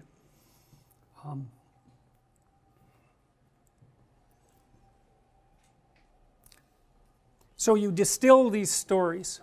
Great authors distill stories. Great storytellers distill stories. And we have stories that are very, very, very, very old. Those are usually religious stories of one form or another, but they can be fairy tales. Because fairy tales, some people have traced fairy tales back, you know, more than 10,000 years. And so they're part of an oral tradition. And oral traditions can last for tens of thousands of years. And, you know, it's a story that's been told for 10,000 years is a funny kind of story. It's like people have remembered it and obviously modified it. It's like the game of telephone, you know, where I tell you something and you whisper it to the person next to you and so on. It's like a game of telephone that's gone on for, you know, 1,000 generations, and all that's left is what people remember, and maybe they remember what's important, because you tend to remember what's important, and it isn't necessarily the case that you know what the hell it means. You don't know what music means, but, you know, that doesn't stop you from listening to it. You don't know, generally speaking, what a movie that you see or a book that you read means, not if it's profound. It means more than you can understand, because otherwise why read it? Well, so the idea is this, is that we're necessarily nested inside moral systems. The moral systems are predicated on narratives, narrative dramas of sorts, and the moral systems are what orient us in life, and the reason to understand them to the degree that you can is because you need to know how to live. Nietzsche said that if you had a why, you could bear any how, and that's good. One of the things that the Auschwitz guards used to do to the prisoners, and this is very telling, so at Auschwitz there was a sign that said, "Work will make you free." It was a little joke, not really a very funny joke. You know, it's the kind of joke that you have to be satanic, is the appropriate term to conceptualize, and to dare to state. So when the Auschwitz prisoners came to Auschwitz, you know, they're already pretty rough shape. They were in cattle cars. They'd been separated from their families. Everything had been taken from them. They were transported for a long time. They were standing up. The kids were suffocating because there was no room in the, you know, it was so packed in there. They didn't have anything to eat. There weren't any toilet facilities of any sort. It was like you got rid of 20% of the people just transporting them. You know, the ones on the outside of the cars, they froze to death because of course it was cold, and pretty nasty. And then when they got to Auschwitz, the guards used to have this game that they would play, and this is part of the work will set you free thing. They would get a prisoner, they'd take a prisoner, who's already in pretty rough shape, and then have them carry a sack of wet salt, 100 pounds, from one side of the camp to the other. And when you think of a camp, you think of something like a football field, maybe something that big, fences around it. It's like, no way, man, these were cities. There were tens of thousands of people in these places. So from one side of the camp compound to the other, that was a good hike. And that wasn't bad enough. They had to get them to carry it back and put it in the same place. Now, that's poetic in its malevolence. What you're doing is you're harnessing the human compulsion to engage in useful activity and demonstrating how absolutely futile that is despite its difficulty. Seems like a bad thing to do. People need, it's a parody of meaninglessness, that's what that is. And people need meaning in their lives because their lives are difficult. And so the question is, to what end should you devote your life? And another question might be, well, does it matter? Matter is an interesting word, because matter is matter, but matter is also what matters. And I would say that what matters is more real than matter. At least that's how you act. And then the question is, well, is there something you should be aiming at? It's a good question. That's the question of the meaning of life. And one of the things that's supposed to happen when you come to university is that that's the sort of question that should be addressed. And as far as I can tell, and this might just be my more cynical side, what I see happening to university students, generally speaking, is that they come in clinging to the wreckage of their culture and floating with the pieces, and those pieces are taken away by professors who tell them that everything can be deconstructed and nothing has any real meaning. And it's like when you're finally educated, it's when you're floating out on the ocean and you've got nothing to stay afloat with. It's like, well, then you're done and you can graduate. And it's like, I don't see that as useful. Quite the contrary.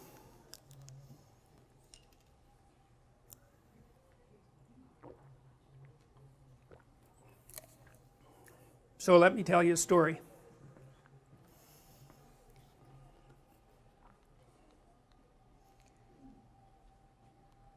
The first thing I'm going to propose to you, and we'll talk about this a lot, is that you inhabit a story. That the framework through which you look at the world is actually a story. And here's the story. The story is you're somewhere and you're going somewhere. And that can be conceptual or whatever. But there's a gradient between where you are and where you're aiming at, which means no more really than you're doing something while you're sitting there. And hypothetically, you're aiming for something better. And so you're in a state of insufficiency, always. The insufficiencies change, and then you're trying to rectify the insufficiency, and you presume that your current state is less preferable to the state that you're aiming at. And then the way that you bring those two together is sometimes you can do it through thinking, but fundamentally you do it through action. You do it through acting in the world. And so that's sort of the answer in some sense to the mind-body problem. You have a conceptual structure, but when you implement it, you're implementing it not abstractly, you're implementing it through action. And so that's the basic story. It's not a very interesting story, but it's the framework through which you view the world. So it's a value-laden framework. Otherwise you wouldn't be able to act and you wouldn't know what to look at. So it's a value-laden framework. You look at the world through a value-laden framework. So then we might say, well, what is the optimal value-laden framework? That's what we're going to try to figure out. Now, I told you about the war that went on between the communists and the West and how that obsessed me. And so one of the things that I really wondered about was, well, was this just an arbitrary thing? Like did the communists, they had some axioms and we had some axioms, and if you're a moral relativist you might say, well, who's to say which set of axioms are better? Or even who's to claim that you could say that a set of axioms, one set is better than another. That's a moral relativist claim, and you know, fair enough.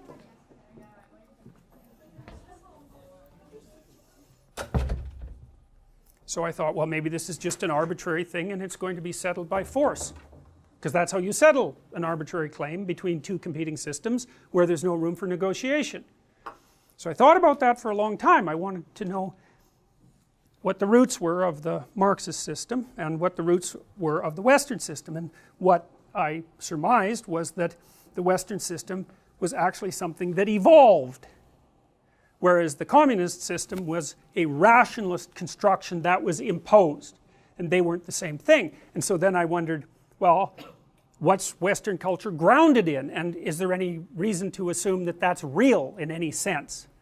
And so that's what took me into the study of the underlying stories, the fundamental stories upon which our culture, I believe, is based, and some of those are very old. I'm going to tell you a Mesopotamian story. It's one of the oldest stories we know. I'm going to tell you an Egyptian story. Those are sources of our culture, and I think those stories are grounded in much older traditions, and I think they refer to something real, actually real. Now, I already told you that there are different ways of conceptualizing real, and that my initial hypothesis, presumption, axiom, you might say, is that pain is the most real, and the reason I believe that is because that's how people act. Now, you can criticize that. You can certainly come up with an alternate conceptual framework, which the scientists have, because they believe that the most real thing is matter. Maybe we need more than one set of tools to operate in the world. It's possible.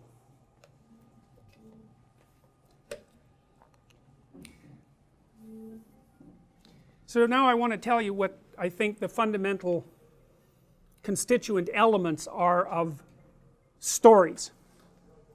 And one of the things that I hope is that knowing this will make you immunize you against ideology. And the reason, because I believe that ideologies are fragmentary meta-narratives, and they have their power because they're grounded in the meta-narrative, but they only tell part of the story. But they have power because they're grounded in the fundamental narrative. And so here's the fundamental narrative as far as the characters, let's say. And we're going to say that people are prone to characterize the world. We're social primates, we're social cognitive primates, so we tend to see the world through the lens of a social creature. And so, and partly because we're concerned with acting in the world, and the world is mostly other people, then we conceptualize the ground of that structure for action in characterological terms. So the most fundamental reality is chaos. And chaos is what you don't understand at all. You can't even conceptualize it. You come into contact with it in bits and pieces. When the towers fell, when the Twin Towers fell, chaos reigned for a few days. Everyone was shell-shocked. And that was chaos. And chaos is what you experience when your story falls apart. And that's a descent to the underworld. That's chaos.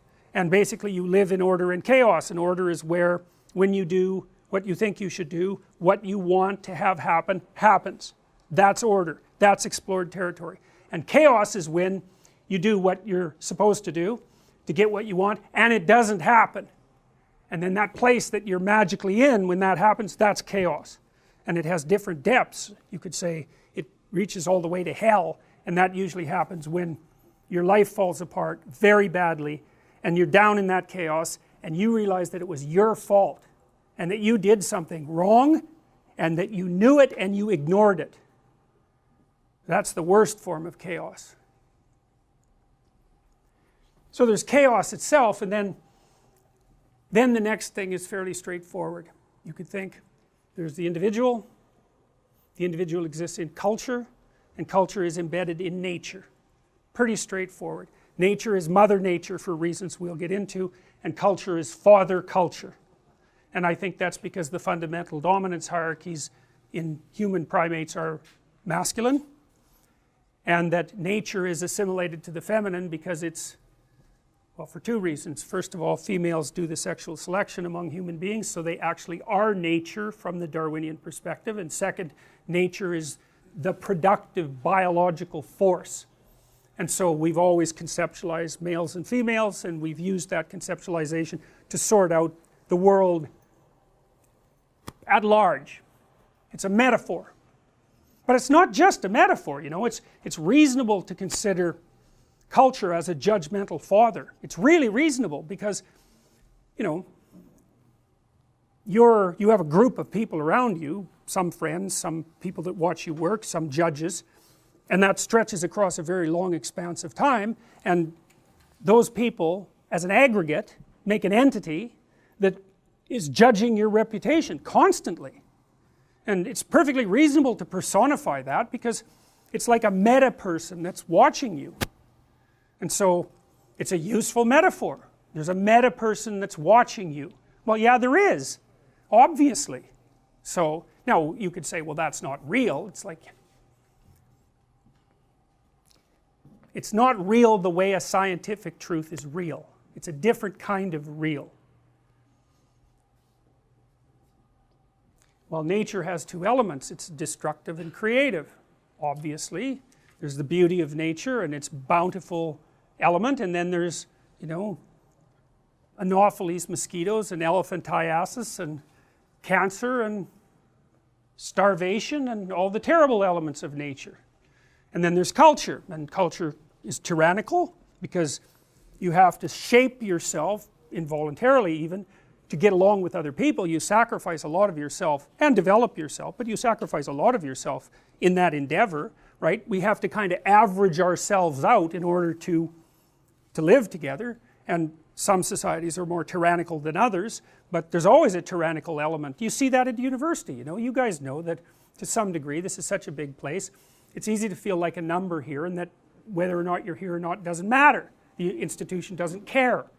Well, that's the tyrannical element of it. Now, it does care because here you are and you're getting educated and all that, and so maybe that's positive.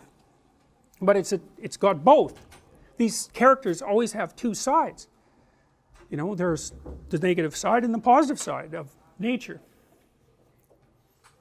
And there's the negative side and the positive side of culture. And then there's the individual. So the individual is like standing on an island in the midst of an ocean. That's a good imagistic conceptualization of your position. There's solid ground, it has a limited expanse, and outside of that is everything you don't understand. And you as an individual have a positive and negative element as well, and that's the hero and the villain. And of course, what good is a story without a hero and a villain? And the villain is the person who isn't acting like a person should act, and the hero is the person who's acting like a person should act. And so you go to movies and you read books, and there's heroes and there's villains, and to some degree what you're doing is you're fleshing out your notion of a villain. You know, you read about 30 villains and you think, well, there's something villainous about the villains that's the central element of villainy, whatever that is, and you could imagine you construct out a meta villain and a meta hero, and those are the characters in religious stories, generally speaking. You know, in the Marvel movies, there's Odin, and Odin has two sons, right? Thor and Loki. Thor is like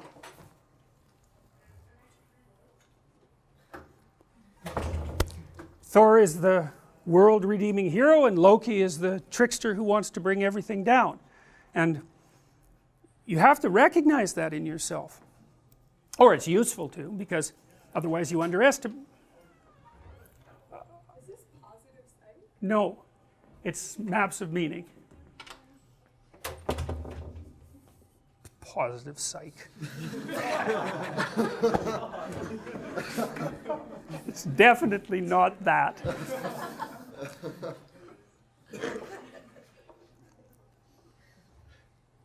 Why might you be villainous? Well, first of all, because you can be. That's a big deal. You can be.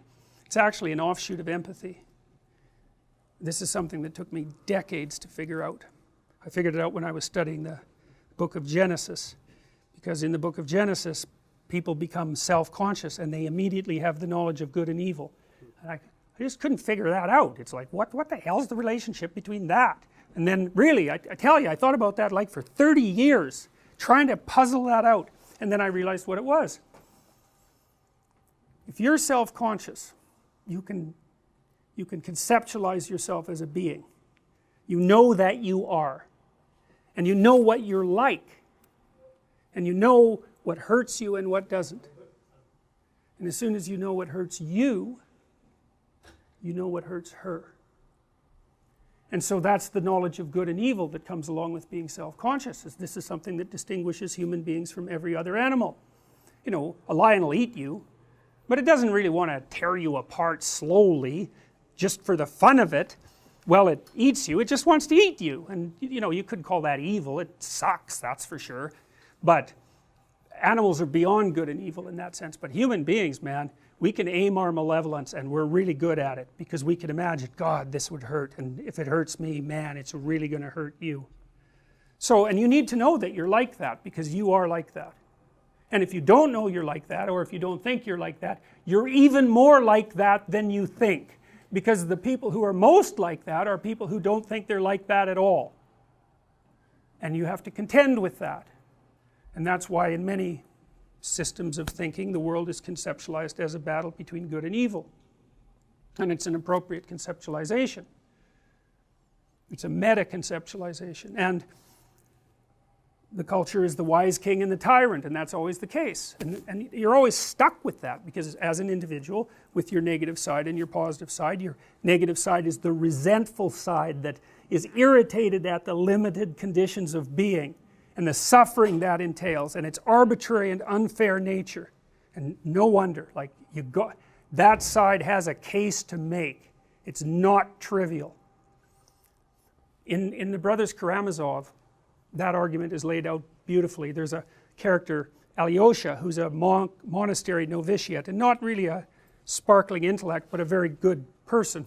And he has a brother, Ivan, and Ivan's a vicious genius. And Ivan just takes Alyosha apart, and partly he does that by telling a story about, that Dostoevsky took this from a news story. The news story was that this mother and father had taken their young daughter and locked her in the outhouse overnight when it was like 30 below, and you know, she stayed out there crying and screaming and froze to death. And Ivan basically said to Alyosha, you know, a world in which that could happen should not be.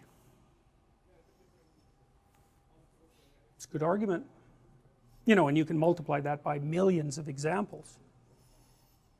So the part of us that is opposed to being and resentful, it's got a point, man.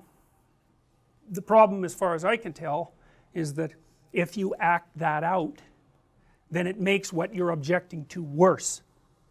Now, you might be happy about that, and you might think, well, people couldn't be consciously pursuing that, but yes, they can. I would recommend a book called Panzram if you're interested in that sort of thing. It's a book written by a man who raped 1,200 men and killed dozens and burned things down to the ground every chance he got, and tried to start a war between England and the US, and who was aimed at nothing but mayhem. And he wrote an autobiography at the request of a doctor who had befriended him, and he tells you exactly what he did and why.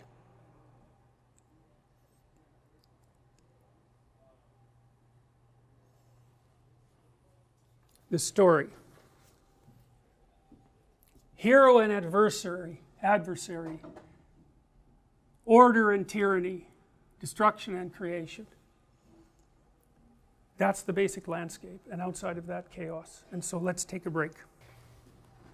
Here's another way of looking at this idea. The individual is the person who pays attention and explores and masters, or who looks away. And the person inhabits an explored territory, and this is unexplored territory. And so wherever you go, there's you, and the two halves of you that you have to contend with.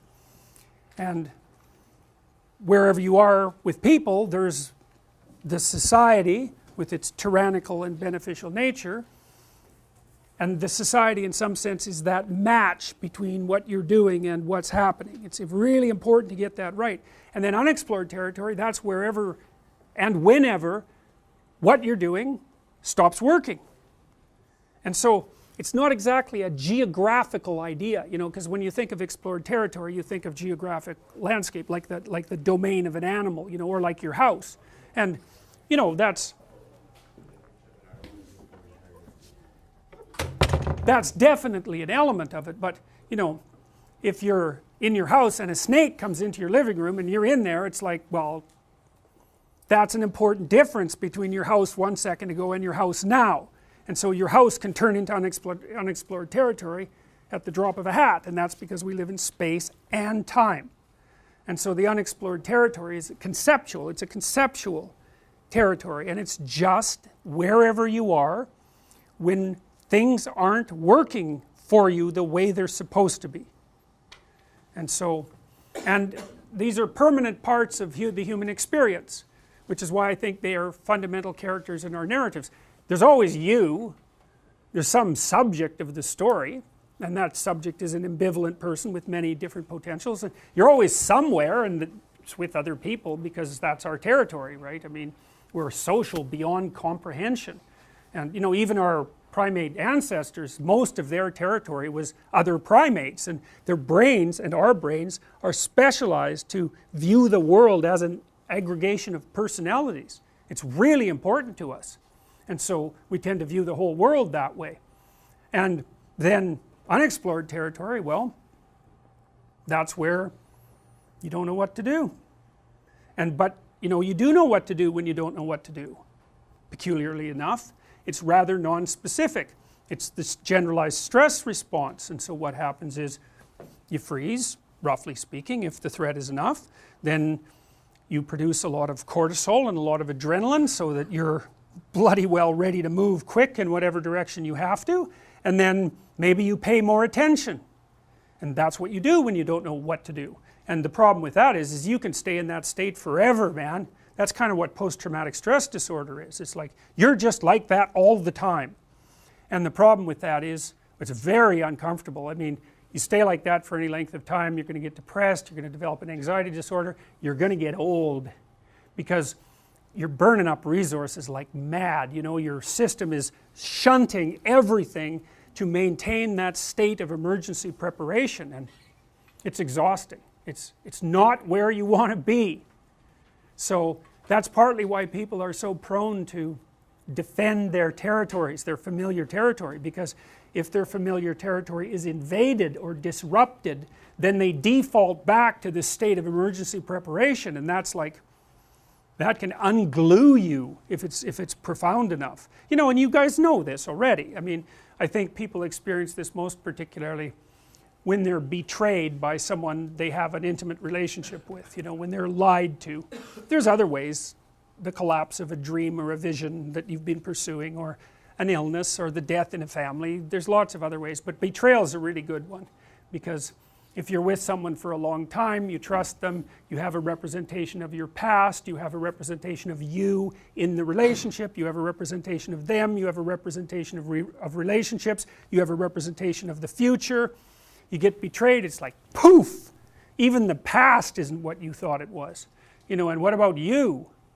You know, how clueless are you? And maybe not at all, or maybe ultimately gullible, you don't know. Is it your fault?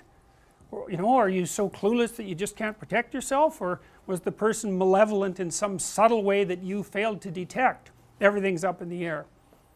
Not good. And this idea that human beings travel to the underworld and come back is like, it's a really useful thing to understand, because we do that all the time. Whenever we fail, it's like whoop, down into the underworld for a while where everything's in chaos, and then maybe we sort ourselves out and bang, we're back up. And so one way of conceptualizing yourself is not as order and as not as chaos, but as the thing that traverses between the two domains. and that I would say is the mythological hero.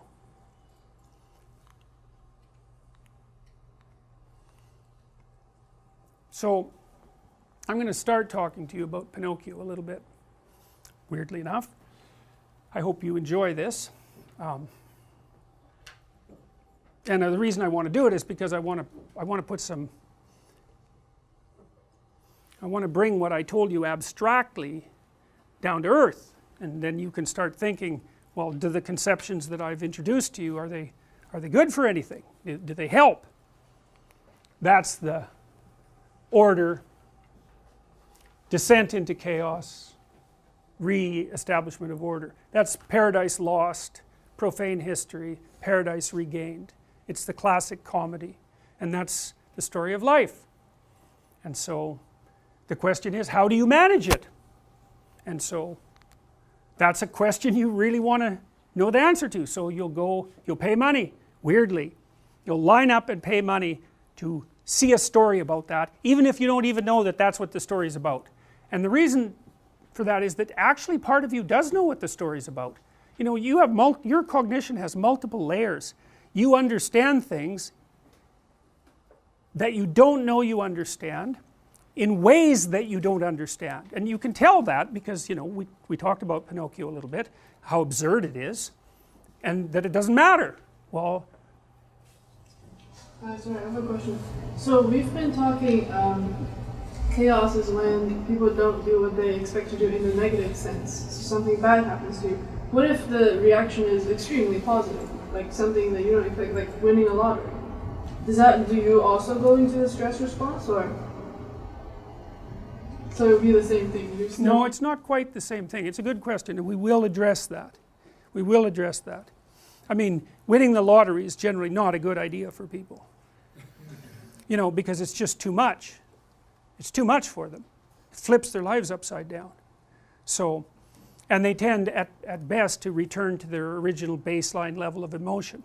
But yes, something remarkably good, I mean, it's a lot better than something remarkably bad, obviously, but it still can have that destabilizing effect. So it depends on what elements of your life it disrupts. Like in some sense you have a map that you're operating within in the world, and that map is predicated on assumptions of different sorts, some shallow, some profound. When the profound assumptions are devastated, huge chunks of the map are invalidated, and that can happen sometimes when dramatically positive things happen as well. So, but the fundamental rule is the more of your axiomatic presuppositions are disrupted, the harder it is on you. You know, like maybe you quit your job because you won the lottery. It's like, hey, I'm off to the beach, I'm going to drink margaritas. It's like, that'll work for about 4 days. You know, you do that for 3 months, you're a beach alcoholic. It's like, that's a real improvement. You know, so it's not that easy. And often too, if you take people out of their routine, you know, they just flounder. Their circadian rhythms go, they don't eat properly, they don't know what the hell to do. You know, so this is often why people have such a hard time when they retire. I'm going to retire and relax. It's like, if I relaxed for 2 weeks, I would die. You know, I need something to do. I need to be engaged in something. So, okay. Pinocchio, Disney movie, an early one, a masterpiece. And so I'm going to walk you through it, and I'm going to tell you what I think it means, and you can tell me if you think that that's useful. And I'm only going to do that for about 10 minutes today because I do want to cover some of the details of the class, and then next class we'll continue with this. So the movie opens with the opening credits, which are carved wooden signs, which is like a hint, you know, because Geppetto's a carver. And it starts with this song, which was actually quite a popular song, and it's a bit of a, what would you call it? I don't think the poetry is particularly profound, but it was a song that people liked and people still listen to, and it sets the tone for the movie, which is what music does. One of the things that's really interesting about movies, that's really mysterious, is that, you know, if you go to a movie, there's almost always a soundtrack, right? If you go to a movie and there isn't a soundtrack, it kind of feels empty. It feels like there's something missing. And you know, it's as if the music, you know, when you go to a movie, there's lots of things you can't see. The characters are only partial, and you don't know anything about their background, so it's like a low resolution thing. And what seems to happen with the music is that it provides the emotional background, the complex context, let's say. It's like a substitute for the context, and it guides you in your perceptions of the movie. It gives you hints about what's going to happen, and the funny thing about that is that we just don't have any problem with that. You know, it's like, yeah, of course a movie has a soundtrack, and of course when there's a dramatic scene the music gets dramatic, but that doesn't happen in real life, so you'd wonder why we would accept it in a movie. And I think it's partly because we're willing to accept the amplification of reality that constitutes a movie. And in fact we find that compelling, and music is one of the things that does that amplification, the dramatization, and that's acceptable to us. This song I find quite interesting, so I'm going to take it apart quite a bit. In some sense I feel foolish doing it, because it's, you know, it's a childish song in some ways, but that's okay. When you wish upon a star, makes no difference who you are. Well, okay, there's some mysteries there. People wish upon stars, that's like a little ritual, right? Why do they do that?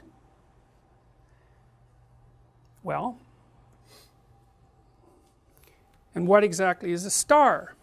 That's another question, because there are stars that shine in the heavens, and there are people who are stars. And so, why are people stars? Well, they're usually famous people, right? They're people who attract a lot of attention, and maybe they're people who have a lot of talent. That's another possibility. Maybe they're models. I don't mean, you know, clothing models, although sometimes they are, but they're models for emulation. That's what being a star means. That's why People magazine is full of stars. It's like they're like heroes brought to earth, and of course you know nothing about them. All you know is their public persona, and of course they're usually very attractive, and so that allows you to project upon them all the things that would go along with ideal humanity. And so they're stars. But still, why stars? Well, stars beckon in the darkness, right? And they're otherworldly. That's the thing that's cool. They're not of this earth. And I mean that technically, because obviously they're not of this earth, but I also mean it phenomenologically. I mean it as an element of human experience. So most of you are urban, and so you've not had the experience of, perhaps, of the full night sky, you know, and that's really too bad, because the full night sky is one of those experiences that actually induces awe naturally, you know. And no wonder you look up there and there's just stars everywhere, right? You're looking at the edge of the galaxy. That's the Milky Way, right? It's the edge of the galaxy. It's like, wow, there's the edge of the galaxy, and there's just so many of them, and it's such an expanse. You're looking into infinity. You're looking into the unknown. You're looking beyond yourself, that's for sure. And you know, that produces a sense of awe in people, like looking at the Grand Canyon or something like that. And you're looking at something that transcends yourself. But that feeling of awe, that seems to be something that's a natural part of our response.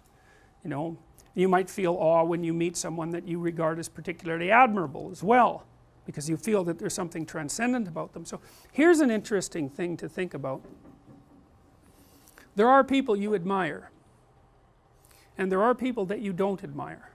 And that's a clue, right? That's a clue as to your value system. And it might be not really something you can even put your finger on. It's like you find this person captivating, you find this person admirable. And it's as if there's something inside of you that's looking for what's admirable, you know, assuming that you are. And that person who's admirable has a faculty, some faculty, that you would like to have for yourself. And so they're a model for emulation. And that's part of how people develop, you know, like little kids often develop little hero crushes on older kids, you know, not that much older, but sort of the person that's sort of just within their grasp, and then they follow them around and imitate them, and you know, so they're imitating what they find admirable. Well, the fact that you find something admirable is a hint as to the structure of your unconscious value system. And so you could think, even as an exercise, you could think, well, what qualities of a human being do I find admirable? You have to ask yourself that, in a sense. You can't really think about it. There is a difference between asking yourself a question and thinking about it. You know, because it's more like when you're asking yourself a question, it's contemplative. It's like, well, what do I find admirable?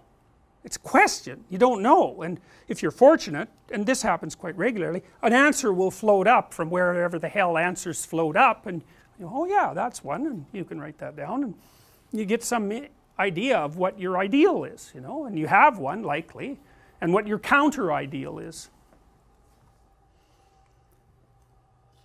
Star. Well, to wish upon a star is to raise your eyes above the horizon, and to focus on something transcendent that's beyond you, to focus on the absolute, we could say, to focus on the light that shines in the darkness. You know, a star is, people wear diamonds because they're like stars, or they're like the sun, and they're pure and perfect, and they glitter, and so there's something about the light too. There's something about a source of light. It's a source of illumination and enlightenment, and the light that shines in the darkness is a deep metaphor, right? It's what you want. You want a light to shine in the darkness, and so the star has all that, and so people wish upon a star because they have some intuition that aiming above the mundane has the potential to transform themselves. They make a wish. Well, if you're going to make a wish, you should aim at something high, and even just aiming at that is more likely to make the wish come true. And this is not metaphor. You know, I have this program which you guys are going to do called the Future Authoring Program. It's one of two assignments. One is that you write an autobiography, that's the past authoring. The other is that you write a plan for the future, that's the future authoring. I would recommend that you get started on those right now, like not right now, but like really soon, because they're harder than you think. And some of you are going to write like 15,000 words. You're going to get sucked right in. This happens all the time. You're going to get sucked right into it. And so you write an autobiography because you need to know where you are and who you are right now, because how the hell are you going to plot a pathway to the future unless you know where you are? And then you need to write about the future because you aren't going to hit something unless you aim at it. That's for sure. And lots of times people won't aim at what they want because they're afraid. The reason they're afraid is because if you specify what you want, you've specified your conditions of failure. You know when you fail. And it's better just to keep it foggy. It's like, well, I don't know if I'm succeeding or failing, but you know, I can't really tell. Well, great, except you can't hit anything you don't aim at. And so the future authoring program is like it's an attempt to have you articulate your character. And so is the past authoring program. Who are you? And you know, the past authoring program, it asks you to break your life into epochs and then to write about the emotional, you know, the things that you regard as important events that have shaped who you are. And you know, you may find that some of that writing makes you emotional. And I would say, if you have a memory that's more than 18 months old, roughly speaking, and when you bring it to mind, it has an emotional impact, especially a negative emotional impact. It's like part of your soul is stuck back there.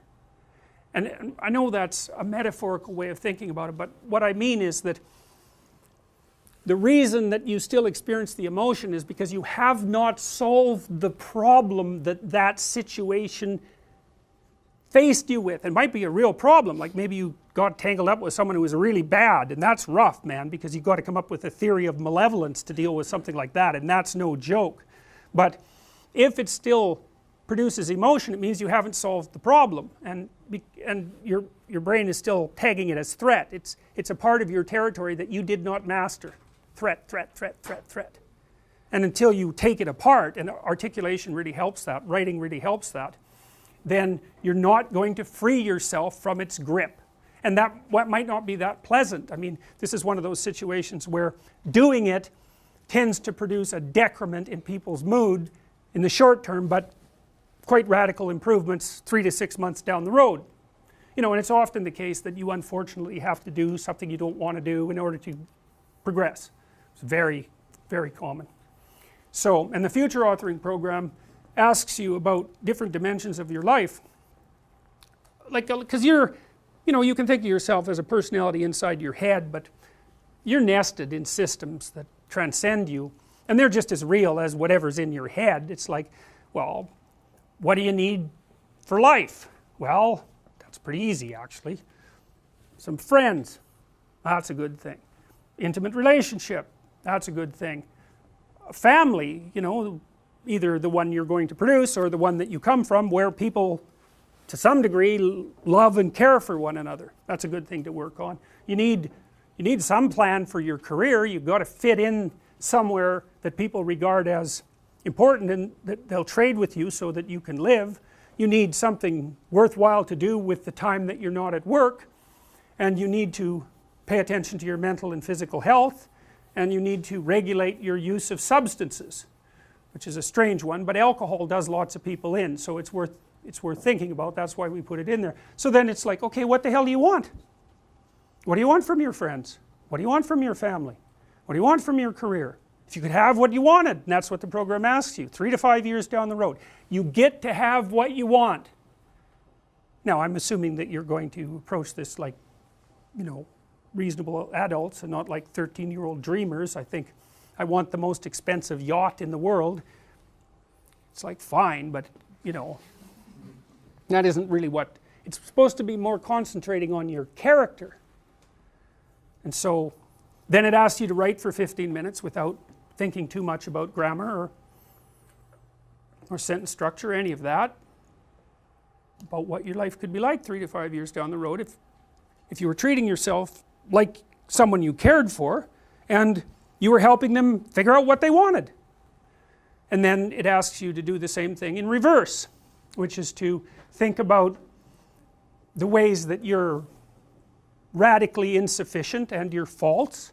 And everyone knows this, I think, you know, maybe not, but everyone has a sense of if they were going to degenerate, how they would do it. You know, some people would be an alcoholic, some people would be a street person. It's like there's some doom thing out there that's got your name on it if you're particularly incautious and, you know, don't and let things fall apart. So I want you to write about that. What do you not want to have happen in 3 to 5 years? And there's psychological reasons for this. One is, if you have something to aim for, that's a source of positive emotion, because your positive emotion is mostly generated by evidence that you're moving towards something that you value. It's not generated so much by accomplishing something, because when you accomplish something, you're just left with the problem of whatever you're going to do next. So you graduate from university, it's like, you know, hooray, one day you're at the peak of your undergraduate university career, the next day you're unemployed and looking for a bad job at Starbucks. So, you know, well, you see what I mean, is, you know, it's that, you know, one problem that you solve is replaced by another problem, and so the idea that you're going to be happy when you solve all your problems is like, haha, good luck with that theory. But, you know, if you're aiming at something worthwhile, and you really believe it's worthwhile, and you've thought it through, you know, so that you're not weak, you've got your damn arguments mustered, then when you make progress, even a little bit, you think, hey, that's all right, and you get a little kick, you get a little dopamine kick, and that's what you want, because that's where your positive emotion comes from. You can use cocaine if you want, but but you know, that tends to have relatively detrimental medium to long-term consequences, but it activates the same system. So you have to be aiming at something, and you should be aiming at something that's realistic, that you want, that you could get, you know, like not easily, because if it's easy, in some sense you've already got it. It's got to push you, that's part of the pleasure actually, because there's two things that you want to do when you're pursuing something that's important, and one of them is to get the thing that's important, but the other is to make yourself better at pursuing things, right? So you can get both of those at the same time. You're aiming at something and you're increasing your competence. It's like, that's a good deal, that's a good deal, and there's a lot of intrinsic meaning to be felt in that. And then the second half of the program, you write out a plan for how you're going to do it and how you're going to keep yourself on track, and you're going to write about why it would be good for you if you did this, and why it would be good for your family, and what possible benefits it would have to the community, you know, because you want to nail this thing down, and then you want to figure out what kind of obstacles are going to come up and how you might overcome them and how you might keep yourself on track and all of that. And we know, because we've actually done a lot of research on this particular program, that if university students do this, and this is more true if they're not too well oriented to begin with, if university students do this, they're about 25% less likely to drop out, which is a lot, and about their grade point average increases about 20%. So hooray for that, you know, because you never know when you develop an intervention if it's going to work. There's also evidence, but not from my lab, that doing such things improves your physical health, and I think the reason for that is that, you know, when you go over your autobiography and you scour out those negative places that you're sort of dragging along with you, it lowers your overall stress load, because your brain is kind of, I think it's calculating how dangerous the world is by attending to the ratio of successes to failures that you've had in your life, something like that. And so, you know, if there are holes in your map that you could still fall through, then your brain regards the territory still as a bit on the dangerous side, and then you're more prepared for emergency action, and that's hard on you. So you want to go back there and fix up those experiences to the degree that you can. Now, those are going to be peer graded. Now that's complicated, but here's how you do it. Write the thing so that you have written it for you, and then take everything out that you're not comfortable sharing with other people. And so there's a couple of reasons I do it that way. One is just that there's just no other way to do it, because if I want to do this with you, the grading load is too high to do it. So I thought, well, it's still worth doing, and because this is a class about narrative and about self-narrative, it's the right thing to do. And most of you are graduating soon, and it's like, it's helpful. I think you'll find it very helpful. That's what students report. And so you'll each read, 3 people will read each of your offerings and give you a grade, and then you get the average of the best 2 grades, and they're supposed to provide you with constructive feedback. And constructive feedback is sort of mostly what did you do right, you know, and maybe some hints about where you could flesh it out and all that. But so that's that, and you need to write an essay. This is all detailed on the website, and that's the website. If you go to jordanbpeterson.com, on the left there's classes. If you click classes, you get a bunch of tabs, and one of the tabs is Psych 434, and that's obviously this class. And so there's some extra readings on there, and a list of how we're going to go through the course. The dates aren't right. I got to update it, and I haven't finished that yet, but the rest of it's pretty much the way it is.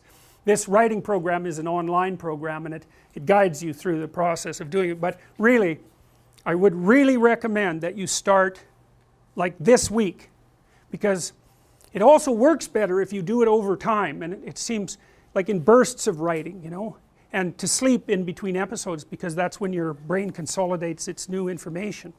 And I would say do it meditatively, you know, ask yourself, it's a different way of, it's really funny what happens when you ask yourself questions, because part of you will answer, and you don't know what the answer will be, but an answer comes almost always. And you know, like you think, well, what happened to me when I was 6, around 6, that was important? And through some mysterious process, perhaps a memory will come to mind. And so there's a test. So there's these 2 assignments plus the essay. The essay can be in anything you want that's related to the class. You have to make the case that it's related to the class. So it's an opportunity to, you know, to write about something you want to write about. And there's a final exam, and the final exam, if you read the book and you come to the classes, you won't have any problem with the final exam, because it's not tricky, it's just a survey of what we've gone through. And so I did that. I didn't have that to begin with, but you know, you need a carrot and a stick, because you guys are busy, and you know, you're going to triage and do the things that are crucial and perhaps not the things that aren't, and no wonder. So I had to make this crucial, because otherwise you won't read it, and that's partly because it's hard. And so, but hopefully the course lectures will help guide you through it. And that's about that. So I'm going to tell you a bunch of stories, and I'm going to try to explain what they mean. And what I hope will happen is that the world of narrative will open up for you, and that, and like I found that incredibly useful. It's incredibly useful to understand these things. It situates you better, and it also helps you see. What people tell me about this course frequently is that it's something like that they already knew what I'm telling them, but they didn't know that they knew it. So it makes sense, it clicks, and you know, to me what that means is that you have the information represented in you in action, like in your procedures, in your habits, and in your perceptual structures. It's implicit, it's the implicit you. And then I can articulate in part what that implicit you is, and it fits, click, oh yeah, that's what I'm like, that's what people are like, that's what people are like. And so, well, if any of that happened today during this lecture to you, well then that's a good sign that you might, you know, benefit from the course. And if it didn't, well, you could try one more lecture and see what happens. But you know, this is sort of what the course is like, and if that's what you want, then this is where you get it. Good to see all of you, and I guess we're done, right?